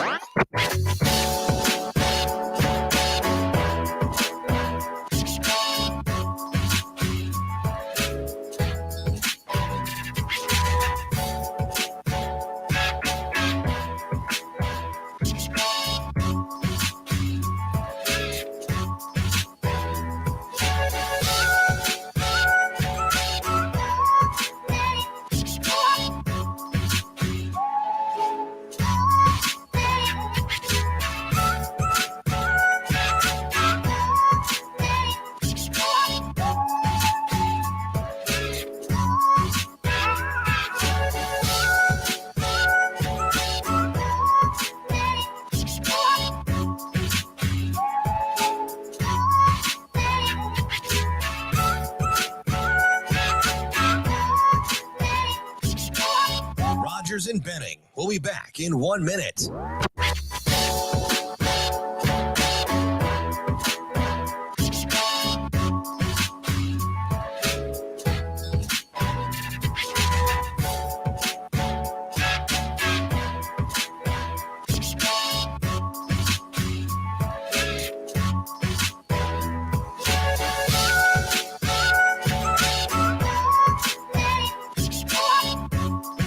Rogers and Benning will be back in 30 seconds.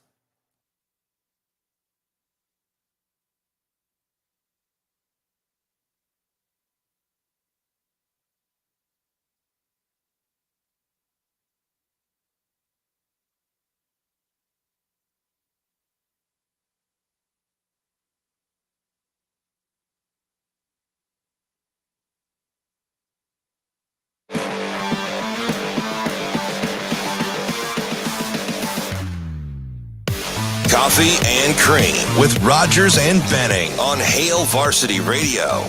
The ruling at first base is confirmed. Out. Tennessee has one challenge remaining.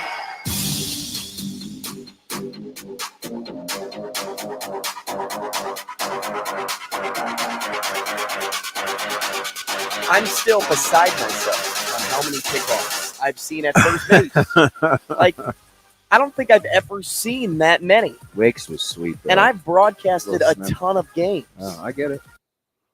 A ton of games. Catnapping. What's happening? Anyway. What is going on? I'm just over here in deep thought after we talked to Sam McKewon at the top of the hour. And you guys. I mean, it's like the buzz, the talk. You guys had me thinking of one thing, and if we could have talked to him for the next 4 hours, I would have fit this question in at least once. Does a top recruiting class lead to wins? And in 2012, if you go back, because the reason I also thought a little bit like this, Sam's email's interesting, and I wonder if it had I have to do about with, 7 of those. My guy, I wonder if it had to do with anything that I was also seeing on Twitter in regards to when USC joins the Big Ten. There are people clamoring that it's going to be a seamless transition for them recruiting wise. Yeah, and then it's been good. And then people are also arguing that no, the Big Ten is different than the Pac-12. But if you have the ability to recruit the big boys, maybe it's not. Maybe it is as seamless as people envision it to be. But does recruiting 4- and 5-star recruits lead to wins? The answer is No. The answer is no. And the reason I say that is this. Look, when Nebraska joined the Big Ten in 2012, they didn't have many 5 stars, but they lived in the 4 stars. They had it. They probably averaged anywhere from 5 to 8 4 stars, right? And you can go back and look and confirm if you'd like. But they had the best recruiting class out of the West. Didn't win. In 2013, they had the best recruiting class out of the West. In 2014, they were behind Wisconsin. Mm-hmm. In 2015, they had the best. So, and this is out of the West, not out of the East, too, because Ohio State, of course, and Michigan were always 1 and 2. Penn State got up there as well. Does a top recruiting class lead to wins? In most cases, maybe. But in a lot of cases, it doesn't. It comes down to the product on the field, the coaching, the buy-in from the players. There's a lot more that goes into it than just a number next to a player. How are they going to mature? Are they going to step their game up to be a factor when they get there? Or at least stay there to develop? Does it lead to wins? That's my ultimate question. I say no. Now, other people out there would probably say yes. If I got 3, 4, 5-star guys, that would give me a chance to win more than lose. You're probably right, but I haven't seen it yet here. So it's interesting, right? Because, revisionist history says you're probably closer to being right than not locally, right, with Nebraska. But they've seen other schools do it, so you're going to probably get a little pushback. That's just my knee-jerk to the thought. Because even towards the middle of Coach Pelini's tenure, I think folks started to revert back to early on the success was with Callahan's recruits. Like that was kind of the natural gravitation. I know Bo said, you don't point the finger. You point the thumb, right? So when Nebraska moved to the Big Ten, he talked about the roster not being conducive, had to revamp the coaching philosophy, had to get away from playing a certain style just because the roster wasn't constructed that way. So is that a built-in excuse? I don't know. With Coach Riley, I felt like he had some of the best Friday night lights that I can remember in terms of getting talent on campus. Now, those guys, he couldn't win them over down the stretch. And Coach Frost self-admittedly said, listen, I took some chances early. If we were winning, I ordinarily probably wouldn't do it. I sacrificed kind of the culture to be better overnight. That didn't work. I lost a lot of guys in the class.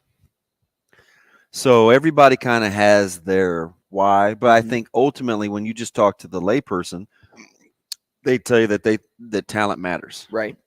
Right. They look at the teams that win national championships and they're like, oh, look at the number of 5 stars. Like, I get so sick of seeing it. But the thing about it is what we don't know is how much is good enough to win in the Big Ten without being able to play for a national championship first. So you're going to get this wave. And I believe this to be true. Like if this were me, I would take the buy-in and development, especially if I felt like I was good at developing, right? Because I'm always one of those guys that says all things being equal, like I think I'll win, right? And that's just how I think, like with coaching. Now whether that's true or not, I don't know. There's probably some empirical data out there somewhere, but this staff is basically betting on themselves. They really are. So how much is development and culture worth in wins or being competitive until you get good enough players? Because I got to be completely honest, Drew Down. I would always say, I watched Nebraska lose all these games over the last handful of years, 1-score games, and even pre-Frost, and I'd say, gosh, when the next time we talk about it being a talent issue is when I'll entertain we need better players. Right now, it's not about needing better players. I'd say that. Right? It's like I didn't leave that game thinking, man, if we only had better players, we would have won. I probably only said that once or twice in the last for sure 5 or 6 years where I felt like it was solely about talent. Because even for as good as Ohio State was when they came here and we went there, the last 2 times we played Ohio State, I wasn't like, ooh-wee, right? Even though I knew they had better players. Right. So how much is a Wisconsin model or an Iowa model or an Illinois model or a Minnesota model worth to me? Probably a lot. If you're just asking DB, the player, coach, media guy, the culture and belief in what you're doing is worth a ton. Because in my heart of hearts, I believe that's what's ailed Nebraska. Right. I always said Wisconsin and Iowa and Minnesota have an advantage over Nebraska in development because they know when they put pencil to paper, they know what the final picture is supposed to look like. They're not just drawing to be drawing.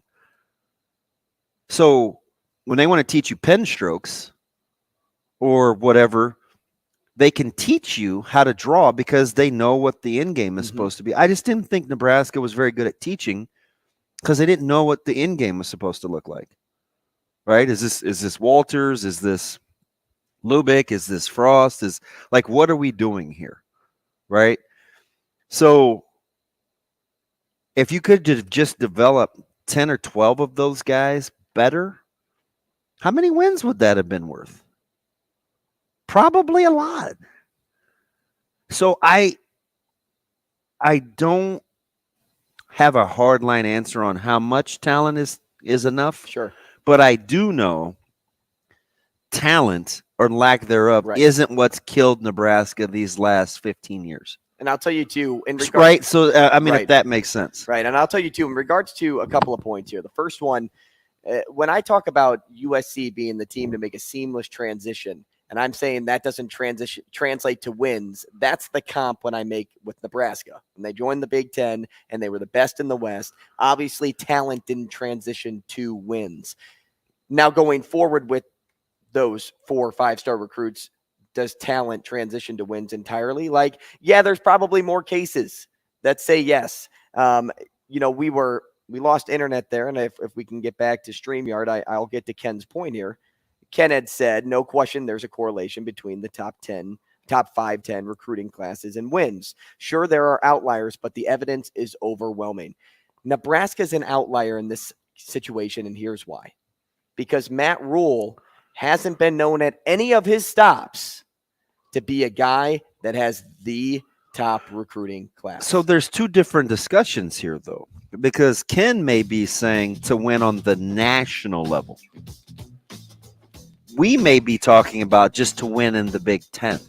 Well, at first, that's what I was saying. And if you're winning in the Big Ten, will the talent eventually come? At first, that's what I was saying. But to add to it, though, it doesn't really matter because eventually you want to win at the national level, too. Yeah, but Matt Rule's not the type of guy that's going to get you the number 1, number 2 recruiting class. You don't sign an 8-year class or an 8-year deal thinking you're playing for national championships in year 2. So what's that worth in terms of your patience and how much you're willing to rationalize? That I don't know. We'll continue the conversation with Brady Oltmans after the break. More CNC then. Rogers and Benning will be back in 4 minutes.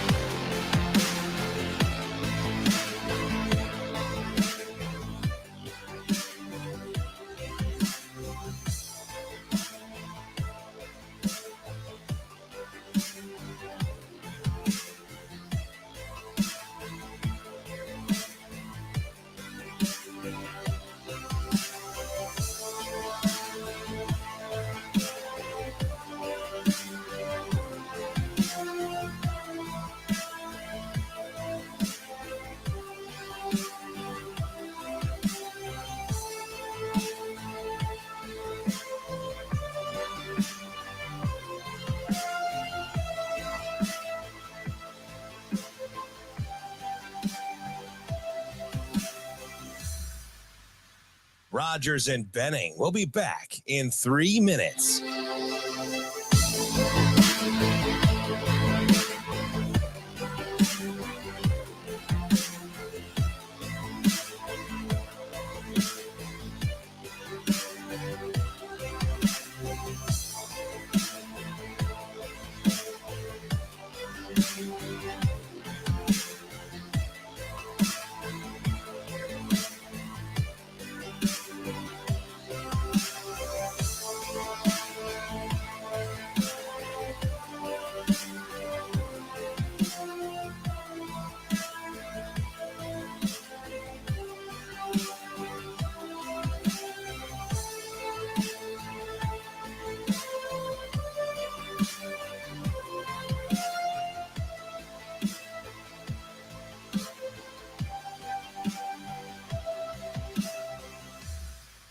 Rogers and Benning will be back in 2 minutes.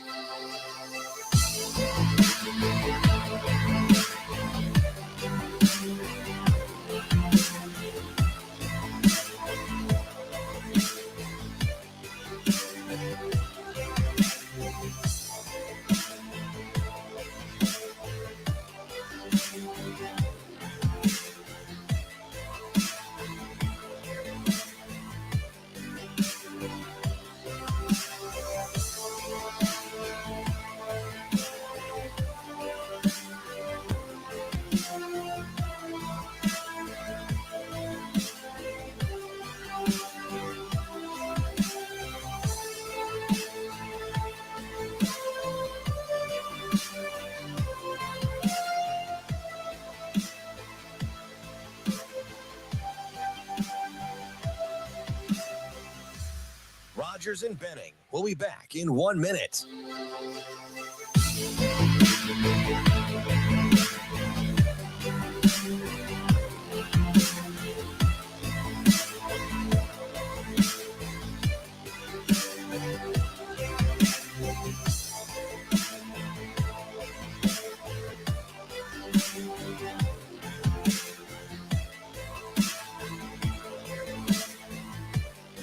Rogers and Benning will be back in 30 seconds.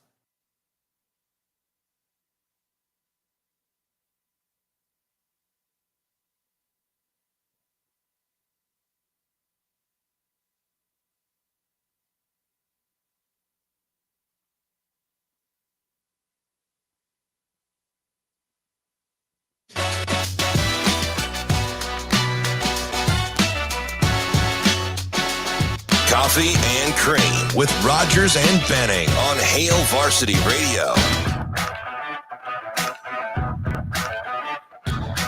Recruiting is on the mind. Coffee and Cream in the morning on Hail Varsity Radio, powered by Currency. Damon Benning, Andrew Rogers. Happy to have you with us along for the ride. 590 ESPN Radio here in Omaha, live on Twitter, live on YouTube.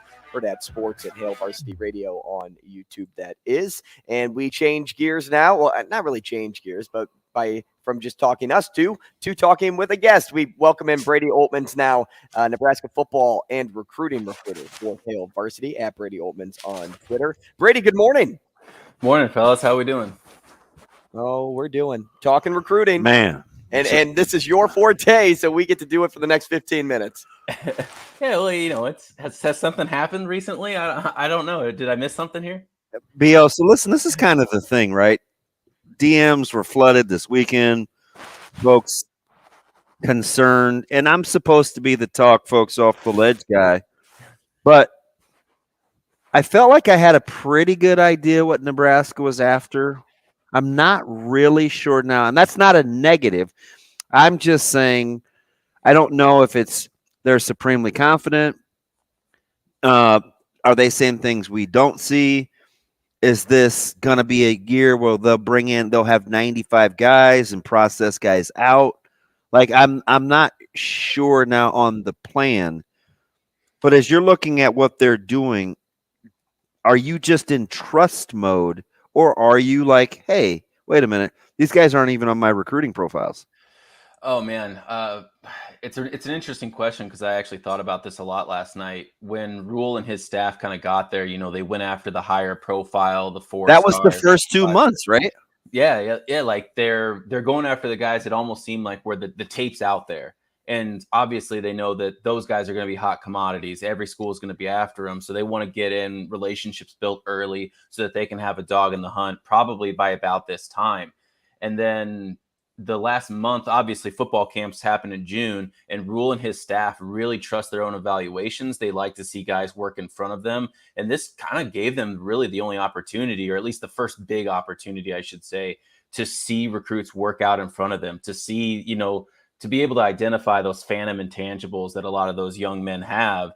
going into a senior, junior, or even sophomore football season, and they love that. They love the hidden rough. They love the hidden gems. They love those guys who might have been overlooked by other programs. Don't get me wrong. I'm sure that they appreciate the 4 stars and 5 stars. They've gotten a couple of high end 3s and a couple of 4 stars as well. But I think this is one of those instances where they see kids pop in person, and then they trust their own evaluation. And kind of by nature, that's not going to lead to the star ratings popping out at you. But that's kind of how this rule staff likes to do. And then they make a living off of developing those kids up who might not be on recruiting profiles yet into those NFL draft picks. Brady, what do you think of this? All 3 commits over the weekend in the 2024 class had different reasons as to why they chose Nebraska, but similar lines of thinking. The staff was transparent. They aren't comparing recruiting styles to other schools. They trust their line of thinking and what they're doing. How do you think stories like this will pay off over the long term? Well, I think it's interesting because as the program is still trying to find its footing in terms of grand scale, like passable culture among recruits, like under Matt Rule, they still have yet to play a game. So really, they have no point of concept or proof of concept to point to and say, hey, that's what we are. You have all the coaches and staffers trying to convey the same messages over and over, but also high school recruits are different people. They're looking for different things. But for some people, the facilities, the relationships with the coaches, the atmospheres, they're all going to matter to varying points to different people. And I think that that's really interesting. But also some of the things you see with these recruits coming in late, or they're a quick turnaround a week after an offer into a commitment. So different things are just going to pop for them in order for them to make that decision that quickly. So it's interesting, B.O., because I think we're trying to rationalize. I'm just talking about the fan base, not DB personally, not to go third person, but you have to balance Coach Rule's track record with where he's been and kind of what he's done, that he turns programs around, versus what we've seen the last handful of years in terms of being poor against the West and in the Big Ten in general, let alone the folks that are recruiting at a high level in the Big Ten East. Is that really where the reconciliation has to come from? Booing those two things? I think by nature, almost the competing in like team rankings that's not exactly what the rules staff is aiming for. They're not really aiming to have a top 5 class by the time, that class is drafted. They come reclassification wise. That's where they want their ranking to be in the top 5. They want to be able to develop those 3 stars into high end 4s and even 5-star guys as they develop into the NFL draft. It's also, again, I think it's a difficult task to ask them to recruit to the levels of, Michigan, Ohio State, Penn State. You're just not going to get those same calibers on a consistent basis. They've got a couple of guys those Smith kids. I think one of them ended up committing to Michigan. You get them in for a visit, and you're going to get a couple of those guys. But again, on a whole scale, it just makes it really difficult to find consistency recruiting and winning recruits against those teams. So it makes the rule staff get creative, but they also like to be creative. So I think it's a problem that they're comfortable having. How much of this, Brady, real quick as a follow-up, is if we were beating Illinois, Minnesota, Iowa, and Wisconsin more consistently, we're probably not having this conversation? I think that has a lot to play with it. I mean, let's be real. Winning counts for a lot. And when a team hasn't won since a lot of these kids have been in 7th grade, it just makes it really difficult. That puts you behind the 8 ball. And those are teams that historically haven't not turned the lights out from a recruiting standpoint. And so I think some of that creeps into our frontal lobe. Like, why can't we just do that? Yeah, exactly. And that's, again, it's a problem Nebraska fans aren't really used to having, is kind of having that lull terms in terms of a regime and an era. And again, these are the problems that come up with that. It takes a coach to get creative and then to get over that hump to where that's not really an issue anymore, to where you got a kid that Minnesota's looking at, for example, and then Nebraska comes along and that kid's like, okay, no, Nebraska's the real deal. This is amazing kind of thing. And then just kind of everything goes from there. You guys, do you remember Michigan winning here on the late field goal and Martinez fumbled late? Sure do. Yep. Okay. Did either one of you, when that game was over, did you say, man, Michigan has recruited so much better than we have? No. No. Did you say that? No. Brady, did you say that? No. Isn't that weird? Because you want better players, but it never boils down to we that. thought Ryan Day was trying to coach them into a loss in Lincoln, didn't know how to salt clock. Did you say, oh my gosh, Ohio State's talent, like Nebraska can't hang?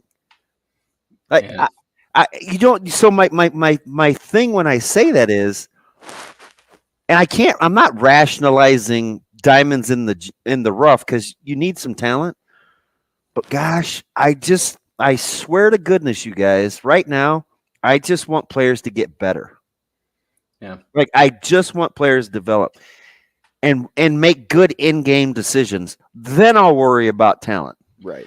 Yeah. Well, we saw it at the tail end of the spring season. Matt Rule and his coaching staff really preached the situational football. They want to instill that game mindset, that game mentality, so they're comfortable, regardless of however many stars there are, regardless of how many years they've been in the program or in college football. They want them used to the situation, to where whoever they're going up against, they're not fazed by it. And I think that's a testament to the developmental mindset and to developing big-time football mindsets. Is you're not fazed by the moment, where however many stars you came into the college game, you're used to it, and nothing's gonna be too big for you. Brady, I had a buddy come into town this weekend, and he was peppering me with questions about Coach Rule, and I'm like, well, I'll ask the experts because this is above my pay grade. Huh. No, I'm only kidding. But you could be a great person to answer this question because it kind of comes on the heels of what we're talking about: recruiting and winning and not living up to the standard Nebraska fans want them to live up to at this moment. So under Rule, what are your expectations in the first 3 years? Is it for them to have 3 winning seasons? Where do you have your bar set right now? Oh man, it's really difficult because I have to always. There are times where I really look at this program, specifically this upcoming year, and think it's a 0-year turnaround. They can get the job done in year one, but then you have to remind yourself, well, you're only looking at one team, you're only talking with one team, and really ingrained with one team. And it takes 2 people to play a football game. The 3-year plan at the end of it, I think they're competing at the top end of the conference. However that looks, I don't know. The conference is going to take that big shift after this next season, getting rid of divisions. The schedule, obviously, in 2025 is going to.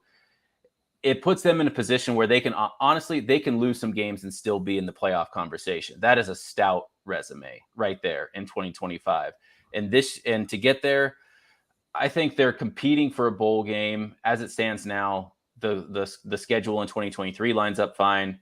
I don't know how many dubs that's going to result into. High end, it could be 9, but it could also be, if they don't develop and have that developmental edge or that grit, fourth quarter edge like Matt Rule wants right away, it could lead to less. But I'm thinking, baseline, they're competing for bowl games 3 years, but in year 3, they're competing for some top end of the conference.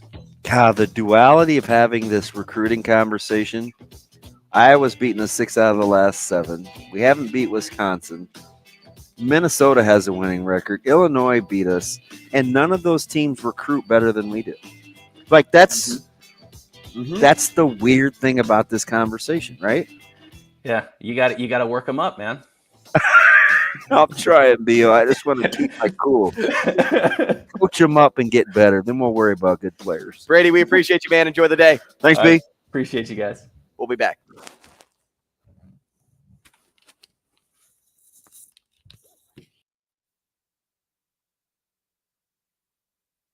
Rogers and Benning will be back in 4 minutes.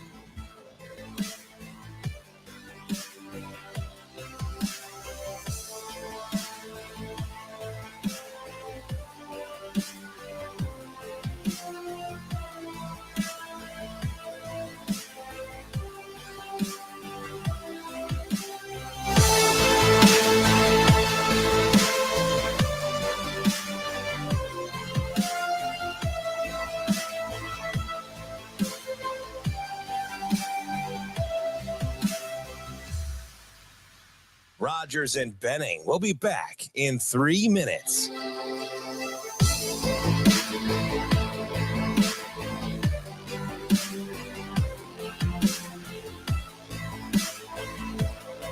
We all feel nerves at times, depending on certain shots. Felt like I played really smart, solid golf, hit a lot of fairways, hit a lot of greens, sort of felt somewhat stress-free out there, if you can ever call golf at a U.S. Open stress-free. But overall, yeah, pretty pleased with how today went, and feel like I'm in a good spot heading into tomorrow. Felt like I played really.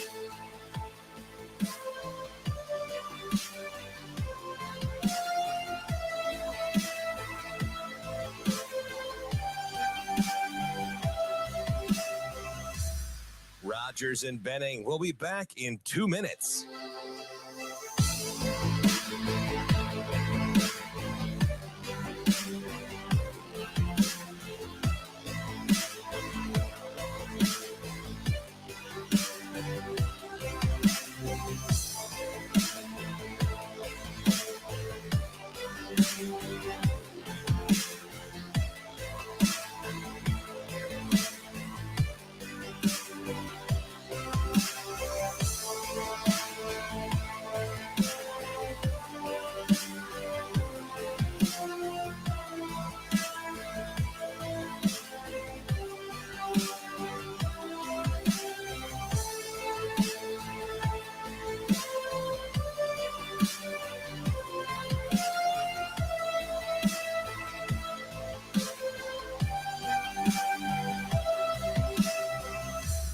Rogers and Benning will be back in 1 minute.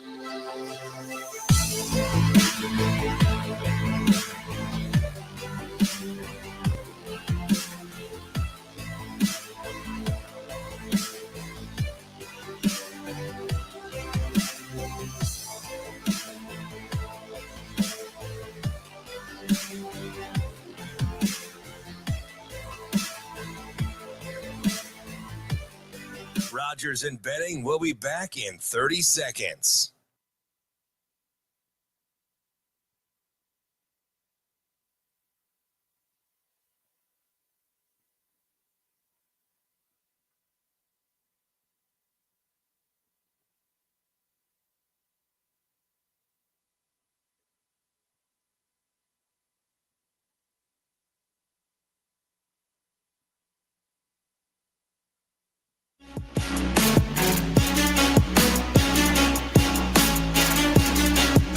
Coffee and Cream on Hail Varsity Radio with Andrew Rogers and Damon Benning.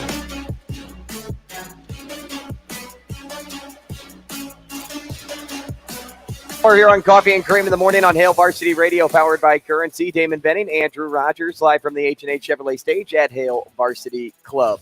Because I've skipped over Ramon too many times now, I have to do this before we get deeper into conversation. I know you're all sorts of hot and bothered. I am going to just push him off again, and I'm telling you, Ramon, I'm not skipping you this time. Good morning. Hey, good morning, fellas. What's up, buddy? How are you? Hey, I'm all right, you guys. Good. Hey, in light of Father's Day and my 23rd anniversary, I have a Happy relationship anniversary. reflection. Congratulations.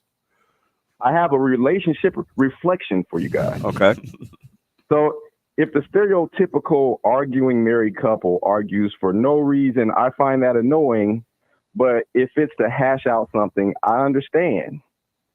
Because people with strong relationships can make a calculation that they can survive an argument.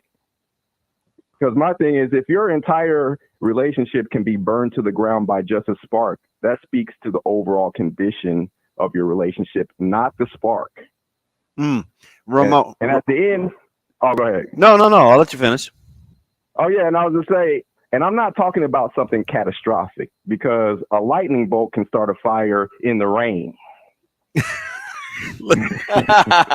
Ramon, what was the greatest line you uttered? This is probably about 3 or 4 years ago, about how you're never, ever, ever quite in the clear or something like that, as my man Andrew gets ready to say I do. Oh, you remember that too, Andrew? Yeah, we were talking. I was saying you're never in the clear permanently because there's always something that can pop out from around the corner and get you off track. Oh, he said you're never, ever in the clear permanently when you're married. Great life advice. Have your head on a swivel like you're on the punt team. That had something to do with either staining the deck. I can't remember what the conversation was, but I laughed for probably 3 days. Oh, we were talking about. I was getting my deck looked at, and I asked the couple how long they'd been married, and he didn't remember, and she got really angry at it, and it just went from like 0 to 100 just like that. And he's like, "It never, ever." Guys are forgetful. It happens. Yeah. I appreciate it, Ramon, man. Hopefully you had a great day. All right, you guys. Hey, thank you, man. Thank you for the call. Yeah. We're back into the talent thing again. Listen, Never out of the clear permanently. Hear my heart, Drew down. I'm not saying, I'm so consistent with this. It's not even funny. I've argued with Sipple. I've argued with Severe. I've argued with everybody.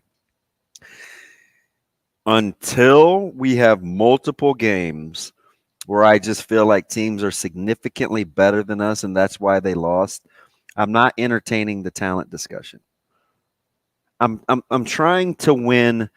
I'm trying to go from 3 or 4 wins to 7 or 8 wins. What's ailed Nebraska thus far has not been about talent. It just hasn't. Mm-hmm. But now, when we need to go from 8 or 9 wins to 10 or 11, then I'll talk to you. Then I'm with you. Then I'll talk to you about talent. I can get behind that too, because now you're matching up against people that also have that. But I mean, you got to get there first, at least for me. But I can't, I just got this a little bit ago. And my man P, he said, what did he say? And he just talks to me like this because, we're friends, so don't. And he's not being disrespectful or anything, but he goes, we still pretending it's normal. We are taking, he said, are we still going to pretend it's normal? We're taking commitments like hotcakes from D2 level players. Rule and staff must be geniuses to be evaluating these 2024 kids and takes when no other FBS programs are doing so. Going to be fascinating, and maybe they can develop them, but no previous Nebraska staffs ever could.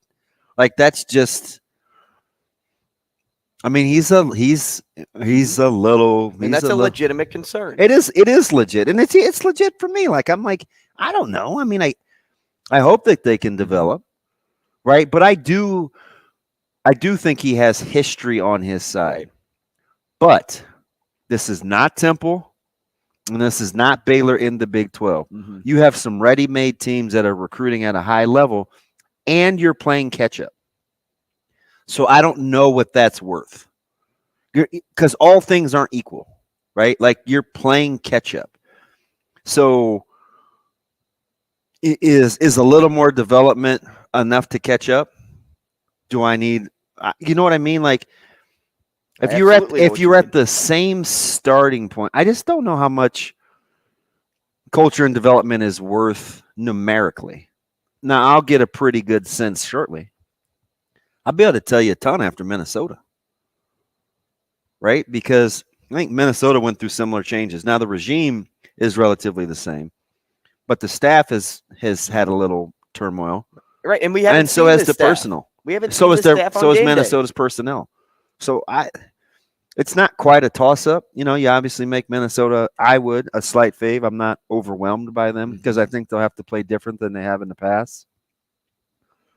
But I'll be able to tell you that now. Like, now, if you go and Colorado ends up getting, 18 4-stars and whatever happens in the portal, blah, blah, blah, and they turn around and beat Nebraska, then I'll tell you it's about talent and not coaching, if that were to happen. So right now, it's not about getting those 4 or 5 guys. For those that are out there worried about that, it's not about that right now. It's about rebuilding the culture, resetting the standard, and moving forward incrementally at a good pace. You don't just jump from 0 to 100. It doesn't work like that. Remember the question I asked him? I said, what are the drawbacks to having done this before? Does familiarity breed contempt? Because people expect it now. Yeah, but it's not exactly the same. Mm-hmm. It's a different place, different conference. Like, are there some drawbacks to having done this before? Because a lot of times what happens with really higher level thinkers, real smart guys, they always ask the why and not the how, because they assume their success has gotten them the how. Well, I know how to do it. I've done it before. They don't sometimes hit pause and say, now, why isn't this working in this particular situation? So you just hope that you don't get there with this staff, because you can't fall for that okie doke, right? You have to sometimes stop and be able to say why, or be challenged in the why to keep you sharp, right? Because absolute power corrupts absolutely. So you got to surround yourself with people when you're evaluating the situations as they happen real time, where you can say why without feeling threatened. Mm-hmm. It's just how the majority of high achievers, high learners sometimes think. The thing that they assume and take for granted is the how, because they've done it before.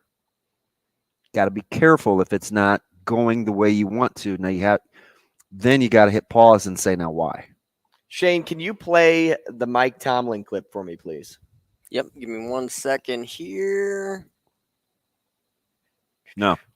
You do the maintenance and the preparation of your body, the understanding of the game, et cetera, et cetera, et cetera. You need to continually be a guy on the rise.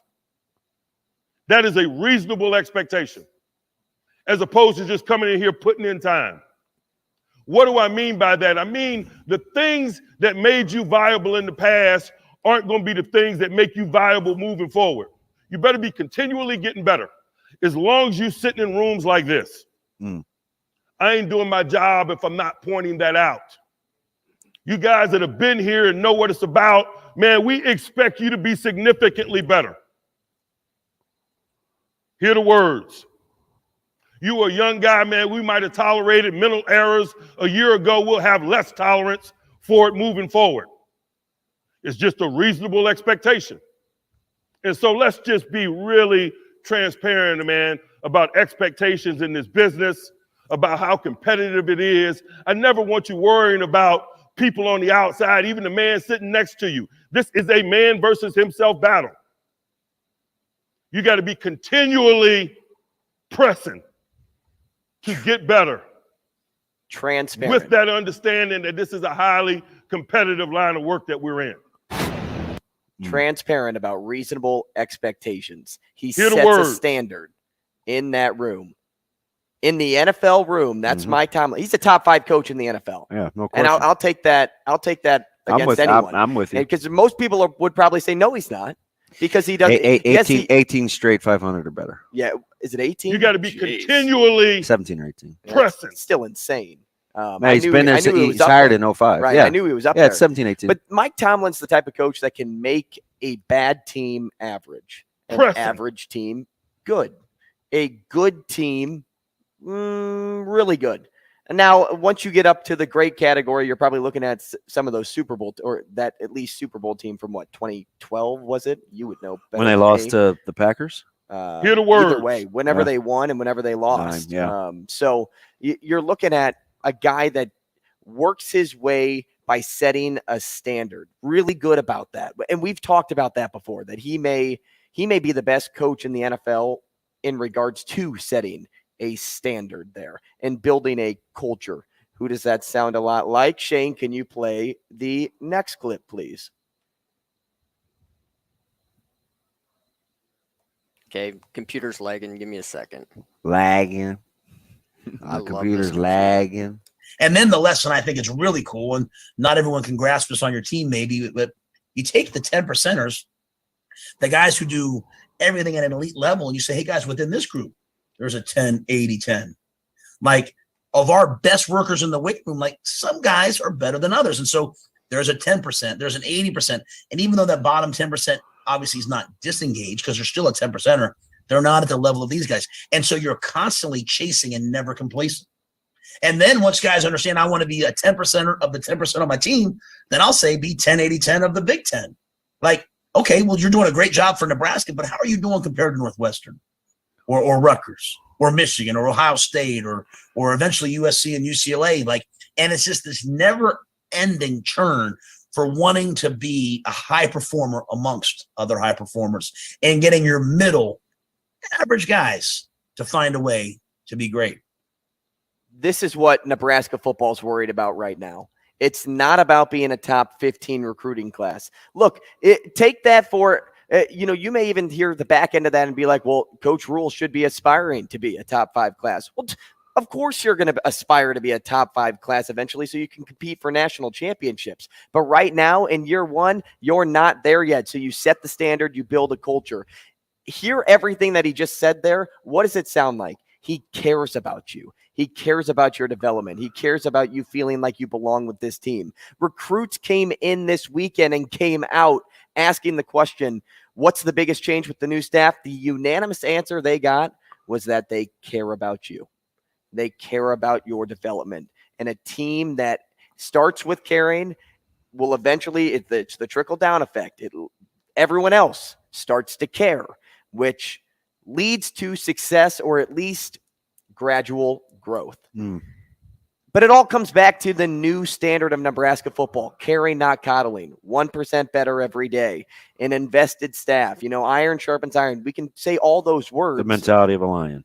But there's a lot. It's all about the standard.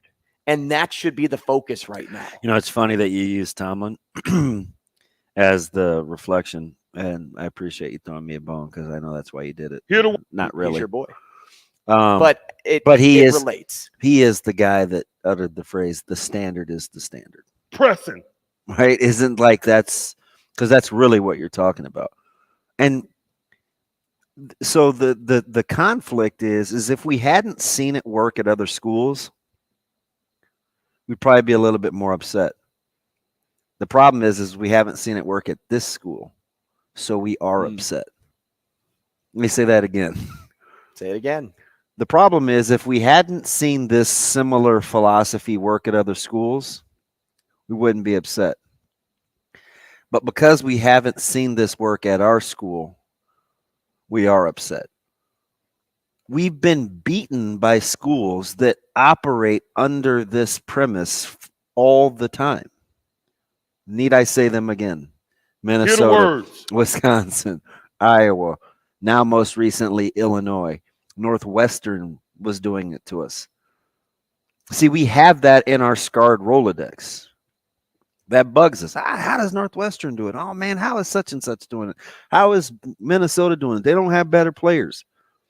But then it's like, well, shoot, man, we've seen what happens when we do have good players, and that didn't work either.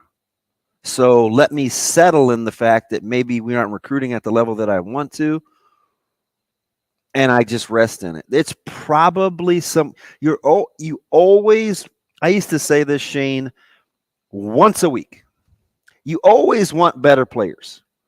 But what are you doing in the meantime until they come to your school? Pressing. That, and you got to win. Right? Like you have to be doing the things fundamentally that give you the best chance to win, regardless of where your talent is. Take care of the football for years. Take care of the football. Convert third downs. Put yourself in third manageable. Get people. You're like, oh man, DB, if I had better players, I could do that. You know what you can do? You can't be starting first and 15. You can't have 61% of your drives stop because once you get a penalty, it puts you behind the sticks. You're incapable of getting a first down. Like at some point, you can't turn the ball over 41% of the time with 6 minutes left to go in a game. Like just little things like that. Like if you stop doing, and I get it, man. Severe used to say all the time, oh man, if I had more talent, I wouldn't be as out of position sometimes and pressed to make plays. Some of that is just coaching, right? You can coach your way into being in position so you have the abilities to get takeaways and not have turnovers. If I'm deep hole, get your ass to deep hole. If I'm low hole, be disciplined enough to get low hole. If I'm supposed to wall defenders. Don't play hero ball. Guess what? You had 6, 7 hats to the ball all spring. And we don't think those guys are very good yet. At least that's what I hear from the critics. Mm-hmm. Oh, man, we're okay here. And you had 6, 7 hats to the ball. Do you know why? Because they're in position. They know what they're doing. How much is that worth? I don't know. But good coaching is worth a ton. Man, I've seen it work at other places. I've seen it work at other places. We've been beaten by it. No, that doesn't mean, I'm resting in the fact that we don't have recruiting profiles for guys that we're offering that they're going to say yes tomorrow. But that doesn't, I'm not scared of that either, because if I have faith that they can develop, it will reveal itself and they'll know how to get better. If this was their certain baseline for this conference based on these measurables, will that work for this conference? I don't know. They'll know. So I don't quite have I haven't hit panic mode. Baby steps. I have to see it. Baby steps. And it starts by winning in your conference. Over anything else, it starts there. Yes, the non-conference games matter for your eventual, bowl game record, right? To get that scheduled so that you can at least get there. Those games matter too. But the big chunk of it is how you win in conference. How did Coastal Carolina do last year? Mm-hmm. Well, they won a lot of games in their conference, and then they eventually won a big game at the very end. But it comes down to good coaching for that school too. Yeah. Like those smaller schools, you have to be coached very well because you don't have the top recruiting classes. So ultimately, that's what it is. And it so comes to good coaching. What's and interesting? Then let that bleed into the players. When you don't have a lot of margin for error, I watch this sometimes. I'll give you 2 examples: one in basketball, one in football. There's sometimes I say Coastal Carolina. I meant Tulane. We'll say, oh yeah, your team Willie Fritz. I know. Sometimes we'll play a team and we'll look at 4 or 5 D1 guys and they shoot it well and this, that, and the other. And Alvin Feeder will inevitably say, hey, listen, we got to limit stops. We got to do what we do well. Let's try to limit the stops to give us a chance to win it, because we're not going to outshoot these guys, right? That's a type of philosophy where if you know where you're at, you can coach it ahead of time. See, he always thinks defense is portable. They're undersized. They're really good, but they're undersized, so his defense is portable. Same as in football. Let's use Navy. They're a little extreme in the example, but my premise is, let's use Iowa. Everybody hates Iowa, right? They know they know where they're not good, so they play to their strengths. Playing to their strengths more times than not yields them positive results. You can coach set in such a way based on how your team is built, and that's okay. You're going to reach a point, just like they are in Iowa City, where, okay, hey, listen, all things being equal, we're playing for the conference championship against Michigan. This is where we need to be better. So then you go do that. But the parts that are portable when you're playing to your strengths, you got to be able to do that. So let's say that's Nebraska. I keep telling you guys are talking about the wrong side of the ball. Everybody's talking about what the offense is going to look like, what the offense is going to look like. Listen, better hang your hat on getting some stops. Hang your hat on getting some stops this first year. The offense will come around as you supplement more talent. Hang your hat on playing good defense, because I get the sense that's what this staff is going to do. I get the sense that that's been the focus for a while now. Even going to practice in the spring. It's just weird. It's like a lot of attention was on defense over offense. I remember. I heard it, right? You heard it. That the 3-3-5 and implementing a new system. You think the offense isn't implementing a new system? No, they are. They are. They absolutely are. But what you hear about is what they're focusing on. We saw Jeff Sims and Casey Thompson and Heinrich Harburg practicing taking snaps. Well, that's not what the offense is going to look like. But what you did see in the spring is, okay, Coach Cooper working with the DBs, not only trying to get them, physically up for the challenge, but working on footwork, working on the little bits of movement. You see the linebackers doing the same thing. Hit, swipe, get around, do it again, keep going. You have coaching in the moment. We talked about that with Coach Rob, coaching in the moment. It was so much emphasis on defense that you hardly saw any plays being run offensively. And granted, look, you go outside, you see footwork by the O-lineman. You see the running backs taking things to it. Like, I get that. But you see so much focus just on that 3-3-5, that defense, getting guys, trying to figure out who is going to be wearing a so-called black shirt this year. If there will be any black shirts actually handed out this year. Stop. There will be. So focus on what needs to be focused on, I guess. It's just ultimately what I want to come full circle with. Even for the fans out there, focus on, hey, where can we get the little wins over the big win? And once you get the little wins, then get another win. And then when you get that win, reach for something bigger. You can have macro goals, but you need micro first. You know, the funny thing about that is, too, how many times have you heard Coach Rule say, whether it's, wherever, we need to earn the right for those kids to want to come here ultimately. We gotta win football games. We got to give them a reason. It's been toxic around here for a long time. Got to give them a reason. People are a little gun shy. It's not like they don't know. He says it all the time. We have to give Rayola a reason to want to come here. If you were a high school football player right now, would you want to come to Nebraska if you were out of state? Maybe. Maybe with Coach Rule, if he said the right things. Maybe. If I could be a part of something, maybe. Gonna go back to but I don't have a whole lot of incentive to win. I said 3 months ago. Imagine if they get off to a 2-0 start. Doesn't seem like much. The state and the players are ready to fall in love. Remember when I said they'd go 6-1 because they have to win those 3 conference games? Yeah, I remember. We'll do the sports cleanup next. Rogers and Benning will be back in 5 minutes.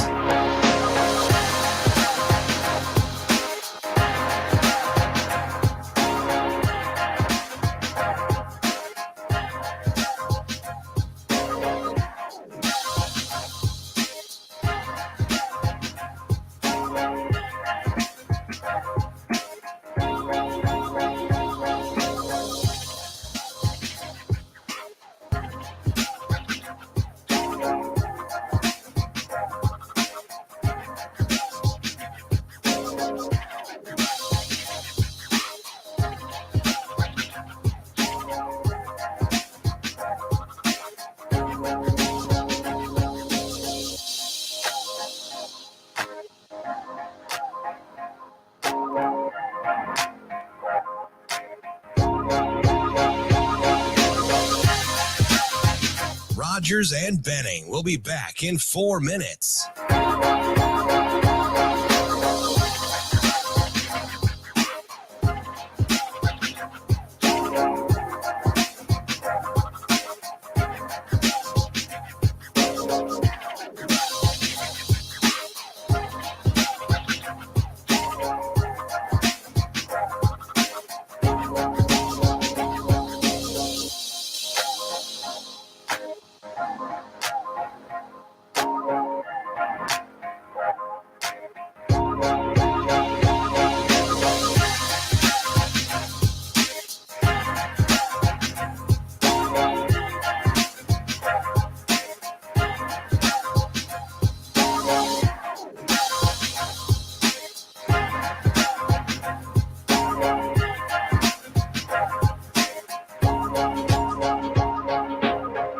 Rogers and Benning will be back in 3 minutes.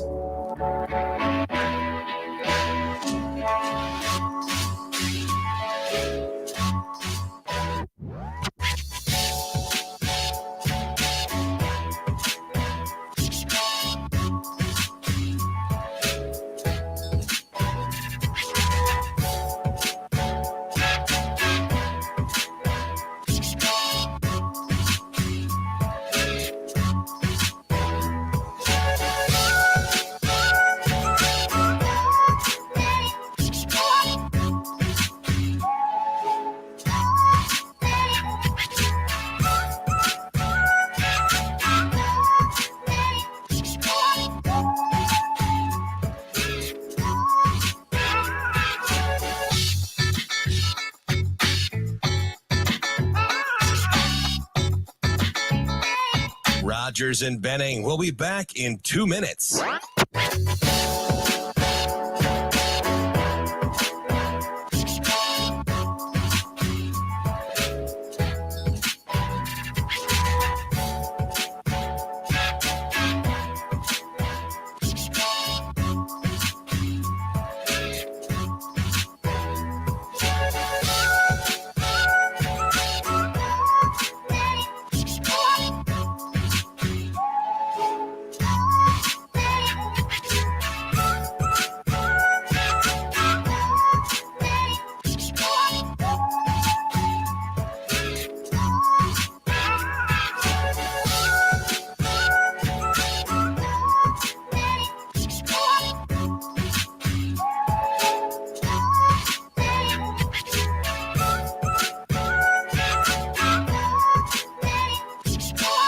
Rogers and Benning will be back in 1 minute.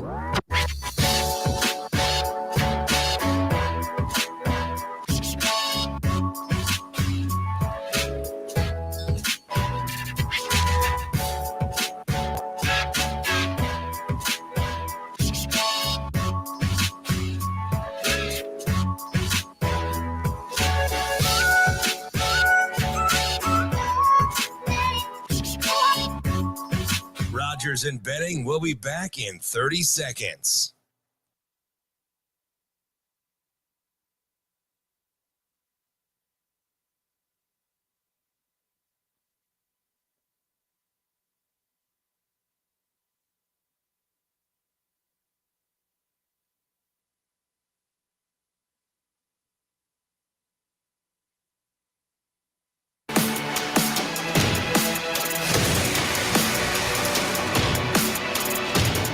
Coffee and Cream with Rogers and Benning on Hail Varsity Radio. Things you wanted us to get to from the weekend, but we didn't. Clean up on aisle 6. It's the Coffee and Cream Sports Cleanup on Hail Varsity Radio. Here we are, cleaning things up on a Monday. Clean up. As Stevie likes to say, clean up on aisle 12, which is why that is added into our intro. Tons to get to in the sports cleanup. The big news this weekend coming on the college basketball side of things. Former West Virginia head coach Bob Huggins was arrested for a DUI over the weekend.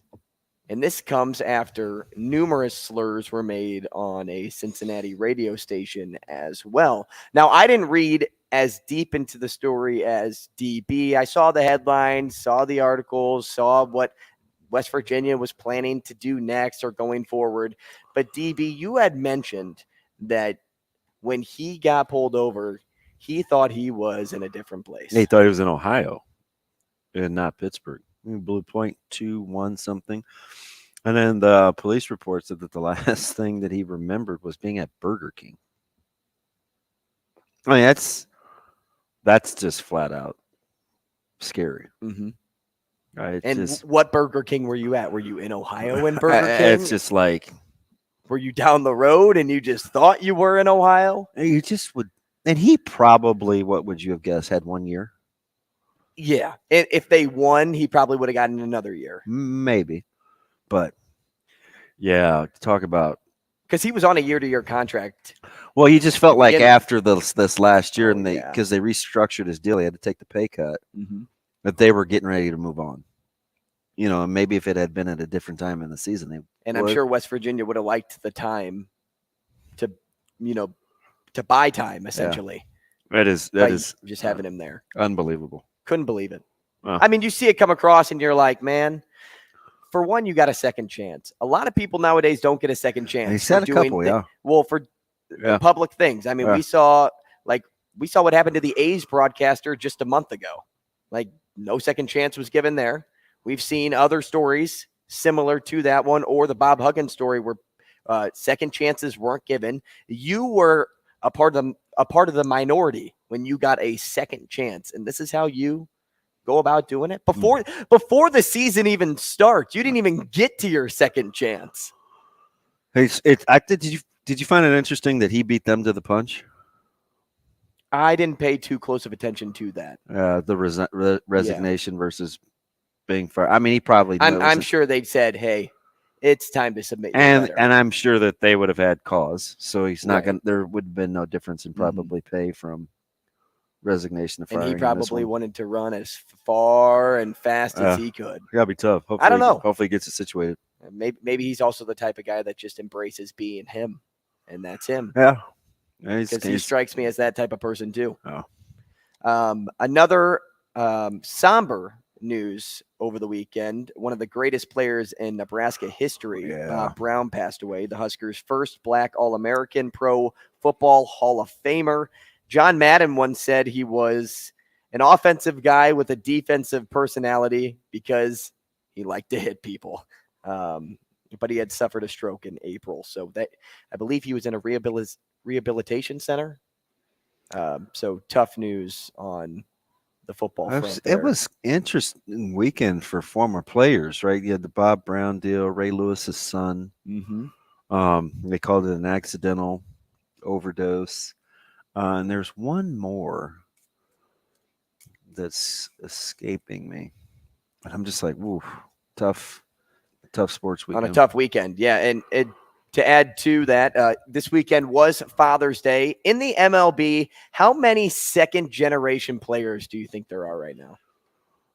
And the starting lineups or just on rosters? Just on rosters. I will say 19.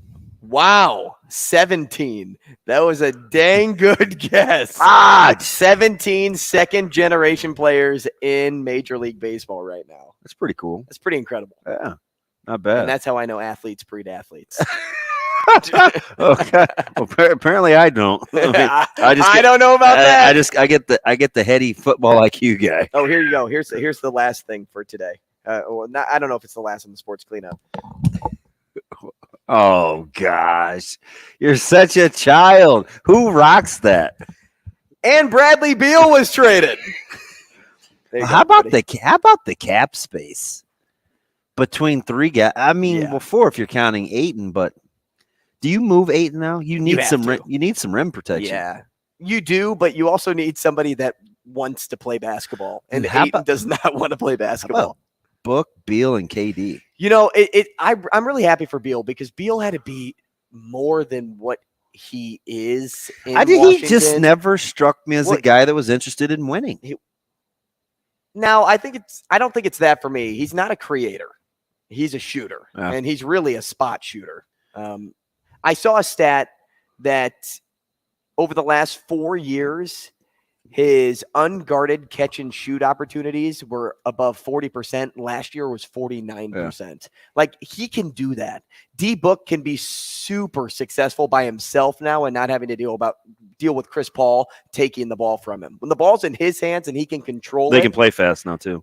Yes. And now it's just about how does it work? Because you have the pieces, but this offseason, and your boy Vogel's going to have to do it, they're going to have to find some way to retool this offense so that it gels and people feel like they're getting enough of the ball, right? Or enough time with the ball. They want to win. Are you getting your shots up, KD? Are you getting your shots up, D-Book? Are you getting your shots up, Beal? Like, this could be a really good team, but you have to mesh. And you have to do it. You got to do it pretty quick. I mean, this is a team that should have won a championship by now. Like, the Suns have been there, done that.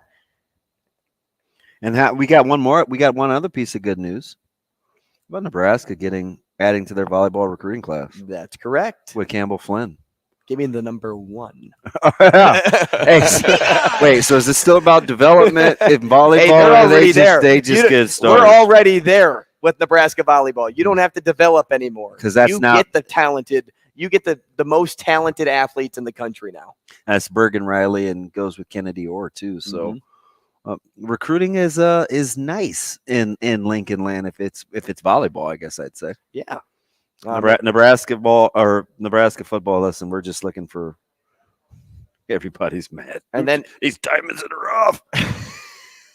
And then you have Danny Kalin, who really showed out at the Elite 11. Got a lot of attention from articles. The accuracy challenge I saw. Oh, my goodness. I read the final write-ups from On3. They ranked him just outside the top 10, I think 13 or whatever. But and guess what? That's pretty impressive. Guess what coaches said stood out to them most about him?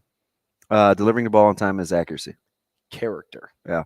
Well, he's pretty polished. Well, and what is Nebraska really like character.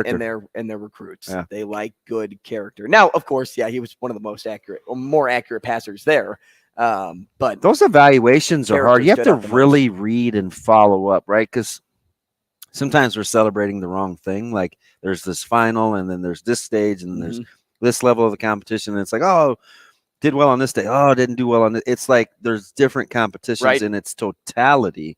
And then you get ranked at the very end. So yeah, it's a good showing. Yeah, good on iron DK. sharp as iron. Let's go to the phone and talk to Michigan Lance to close out the cleanup.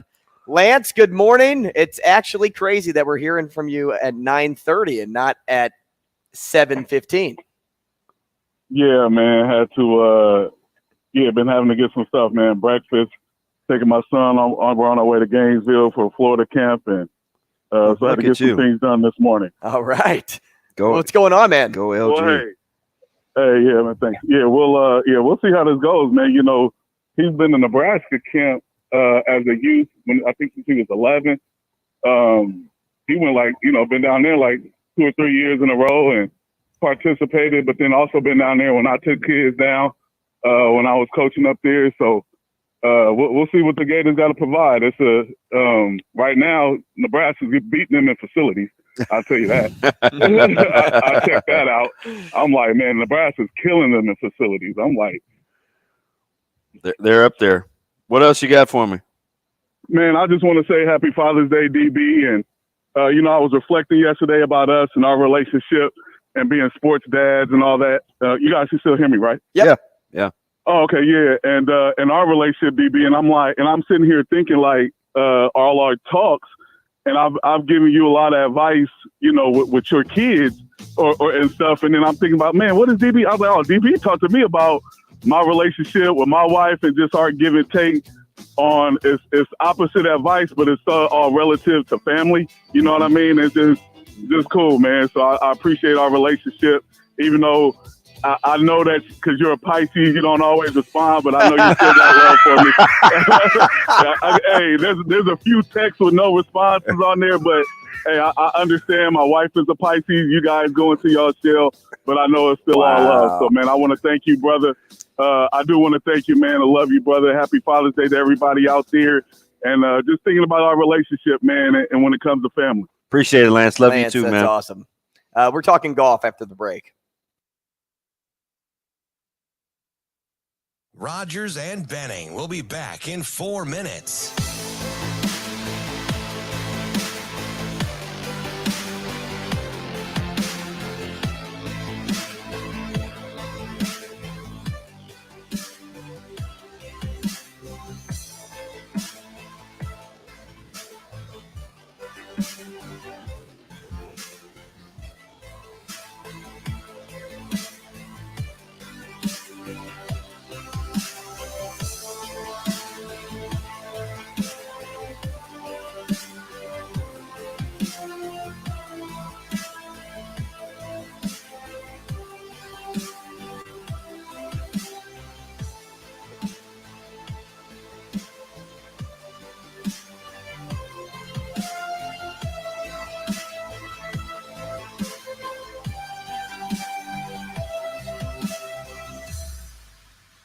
Rogers and Benning will be back in 3 minutes.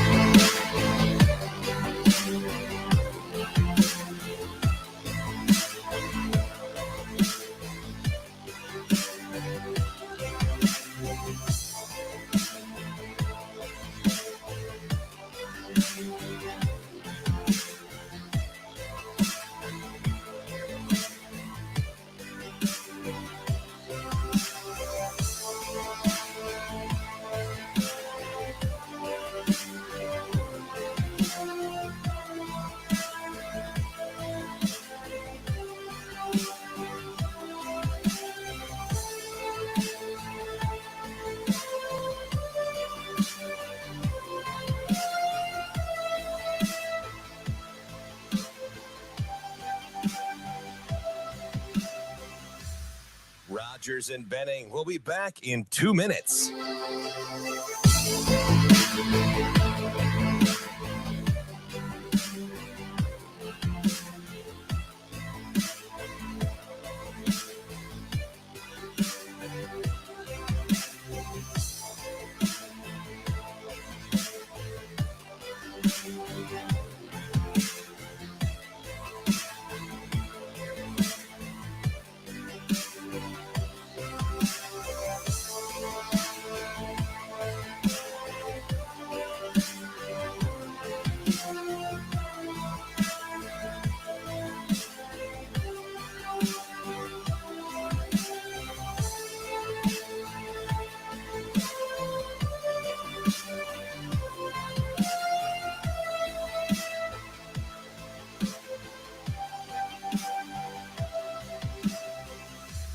Rogers and Benning will be back in 1 minute.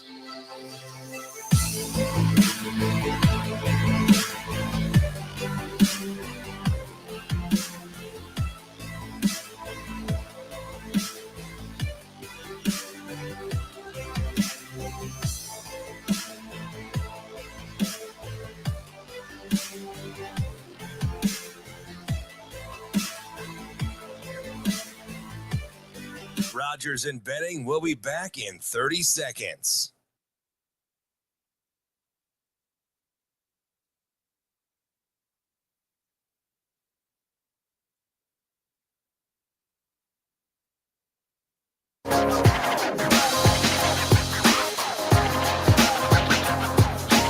Coffee and Cream with Rogers and Benning on Hail Varsity Radio. Felt like I played really smart, solid golf, hit a lot of fairways, hit a lot of greens, sort of felt somewhat stress-free out there, if you can ever call golf at a U.S. Open stress-free. But overall, yeah, pretty pleased with how today went, and feel like I'm in a good spot heading into tomorrow. Hey, welcome back. Coffee and Cream in the morning on Hail Varsity Radio, powered by Currency. Damon Benning and Drew Rogers, presented by The Beanery, the official coffee of Coffee and Cream. I've been chugging this all morning. I think this is this is why I'm so hyped up on recruiting today, is because of all the Beanery coffee I've been drinking. And maybe you should get some too, because it lets the juices flow. You get your movements in. You're feeling good. And I finally recovered after not taking Clark. I was gonna say, do you still feel good about anything with the U.S. Open? I'm glad you checked on me all 3 days, just because you knew I was upset. Oh, I was just holding on to it. Couldn't believe it. I was just holding. Well, maybe if you wouldn't have went to Beyond Golf with me, you would have the right play. Yeah, that's what it was. Let's go to the phone and talk to our next guest, managing editor at golf.com, Josh Berhow, at Josh_Berhow on Twitter. Josh, good morning. Welcome to Coffee and Cream. Morning, guys. How are you doing? Oh, fudge. Josh, this is not your fault. This is totally on me. I overthought it. We were talking to a couple of guests early last week on Monday, and I said, hey, it's been a good week for the city of Denver, right? The Avs last year, the Nuggets this year. Could it be a good year for the Denver native? And Wyndham Clark, he was 4.5 to 1 to finish in the top 10. And so that kind of got my attention. And you'll be glad to know that in our picks between our guys on this set, I did not take Wyndham Clark, and I'm still mad at myself. He's kicking himself. Can you believe I had it down and I didn't pull the trigger? I mean, you wouldn't be alone. I think, even the media, we look at the leaderboards Monday, Tuesday, Wednesday, or not Monday, Tuesday, Thursday, Friday, Saturday, and you're kind of like, okay, well, Ricky's there, Rory's there, Scotty's lurking, like Wyndham Clark, yeah, he's probably not going to hang around. And we don't mean anything, we're not trying to take a shot at Wyndham Clark. That's just how it is. I think this was his 7th or 8th major start. I can't remember, but he'd never finished higher than like T75. He's had a good year, but like, you don't expect guys, to come out, make a jump like that and win a U.S. Open out of nowhere. I mean, his previous 2 U.S. Open starts, which I believe he had to qualify for both, he missed the cut. So it was just a guy who we never really thought would hang around there, but he just did. And I think as the week went on, we learned more about him, and we learned that he's really mentally strong. And that's a part of his game he struggled with early in his career. And since then, he's hired a mental coach. His mom passed away almost 10 years ago, and that was a lot of that was tough for him in college. If you go to golf.com right now, the main story is about Wyndham's win, and I go pretty deep into it there. But he's had a lot of battles, and it took him a while to find his footing. But he's there, and he's got a game. He hits it a mile. He had some really ridiculous up and downs late yesterday when I couldn't believe he was going to like on 17. Like, I just thought, okay, 17, he hit it left. No way he gets this up and down. It's going to be tied with him going to 18, and he needs par. And he got it up and down. He made par on 18. So just some really, really like next level stuff we saw from him down the stretch that I don't think a lot of people were expecting. What did you make of Ricky Fowler being in position to win that whole thing yesterday? It's hard to say if it was, we kind of had this talk earlier. Was it would you call this a success for Ricky to kind of come back after having a couple bad years and getting to this position? Or was remember last year waiting just to be like that had to suck and then go home, right? Right. Or was it another like, oh, this is Ricky Fowler's, latest close call of never winning a major and never being that guy? And I think overall it's a win for him. I mean, just based off the last couple of years, I don't know. You do wonder if the guy just has that kind of killer mentality you need, because he shot 75. I mean, even par, I think would have been good for the playoff. But I followed him early, the front nine, and just was a little off. First hole, he went in the rough. Even his layup from there barely got in the fairway.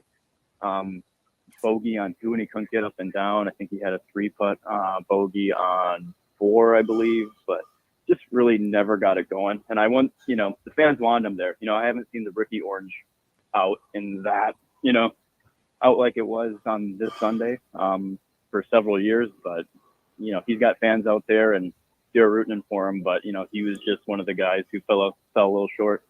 So when you're taking a look at kind of the day in its totality, did Rory's even par surprise you the most? Of all the things that happened, not Wyndham holding on, not Fowler maybe faltering, was Rory shooting even par and no birdies in the final 17? Was that probably the most surprising of the outcomes that you would have had predicted? I think so, only because, I mean, Rory knows who he is, right? He's a competent golfer. He looks at that leaderboard on Sunday night, and he's on Saturday night, Sunday morning. And he goes, okay. Ricky's never won a major. He hasn't been here in a while. Wyndham Clark has never won a major. He's new here. Scotty Scheffler's farther back. I'm one back. Like, this is my tournament to win. He absolutely had to think that. And he birdied the first hole, and it looked like it probably was going to be his to win, but he could not make a putt. And he even got some really, he was a shot back. It could have been a lot worse. He got some lucky breaks. It was, I think, 14 or 15 or something. He had an embedded ball. I got a fortunate. Really bad wedge. He got a free drop there. That maybe saved him a stroke. 17, he hit it so far left. He got in the other fairway. So that was fortunate for him. And all this, and he was only one back. So I think he's got to be a little distraught again. It was funny. I was at golf.com. We have a handful of people there early in the week, or on Sundays. We kind of go, okay, I was writing gamer. This person's writing Ricky win or lose. This person's writing Rory win or lose, and we kind of assign it some big names like that. And the guy who was assigned Rory, it's like, man, if Rory loses, what's the story? Like, we've written it 100 times, in the last couple of years, and it's just the same thing again.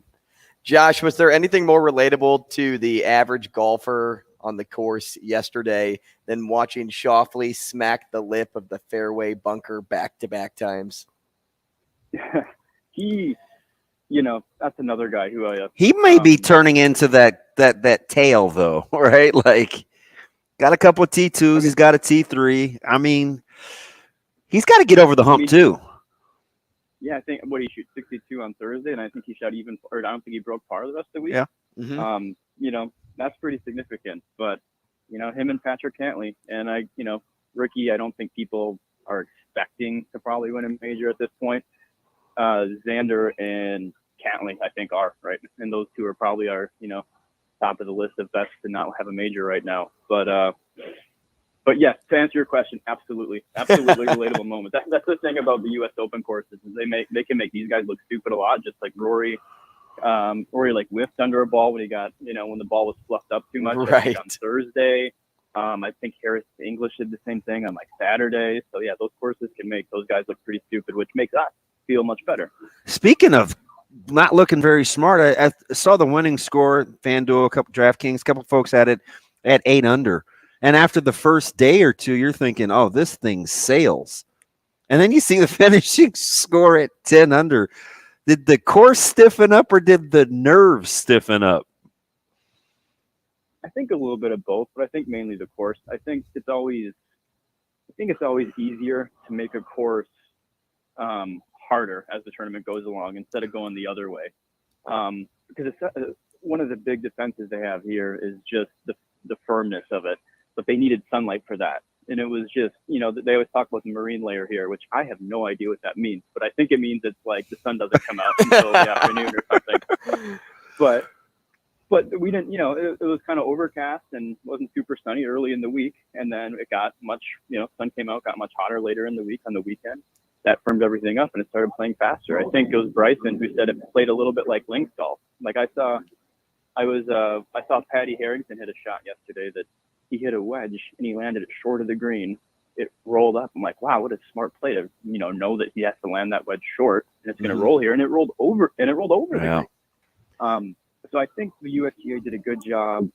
They probably didn't like the 62s on the first day, but I think they did a good job making it harder without going overboard when, made guys shoot 75 or something like that. Surprised how little talk there was of Liv or Monahan's health once the tournament got started? Yeah, so I think the two things about, one for Monahan, it was so vague, no one knew anything. Yeah. And so it was hard to figure out what happened. We even, we talked to some people who worked at the PGA Tour who were there and they didn't really know much or didn't want to tell us much either one, but I honestly think they didn't really know. And then as for Liv, and that whole merger that went on, I don't know. They must have got the company note. Because nobody said a word. Yeah. Said a word. Yeah, and honestly, I think the golf world, like me specifically, like we wrote so much about it the week before the U.S. Open, and every angle. I think we got to the U.S. Open and no one talked about it, and we're like, all right, we covered every angle. Almost like we were sick of it. Like, let's just cover the golf tournament now. And it was kind of refreshing to not think about it. But yeah, you're exactly right. I mean, we're gonna have a schedule for next season come out probably in maybe 3-4 weeks or something, and that's going to be kind of the first real I guess hint at maybe some things that are coming next. But yeah, still a lot of questions. Josh, we appreciate your time this morning. Thanks so much. We'll talk again soon. Thanks, guys. Appreciate it. Thanks, Josh. DB, you sure you're still not dinged up from not taking Wyndham Clark? Yeah, I am. Take your body over to Dingman's, yeah, or maybe go to Dyer. Darcy was going to come see us. Go to Dyer. Well, with the personal injury? Yeah. Well, 393-7529. I can definitely do that. I can visit him at Dyer.law, too. I mean, we can fit everything in here. Like, what? You probably need to get drunk, right? We go fast. Some zip line. Right? I'm going to take the sober route, though. Yeah, exactly. Yeah, you don't want to be Bob Huggins now. Whoa, too soon. Hashtag. Is it? Yeah. Well, if you're not going to the CWS tonight, maybe check out the Omaha Storm Chasers. They're in town, too. We'll be back tomorrow with more Coffee and Cream. Thanks for joining us.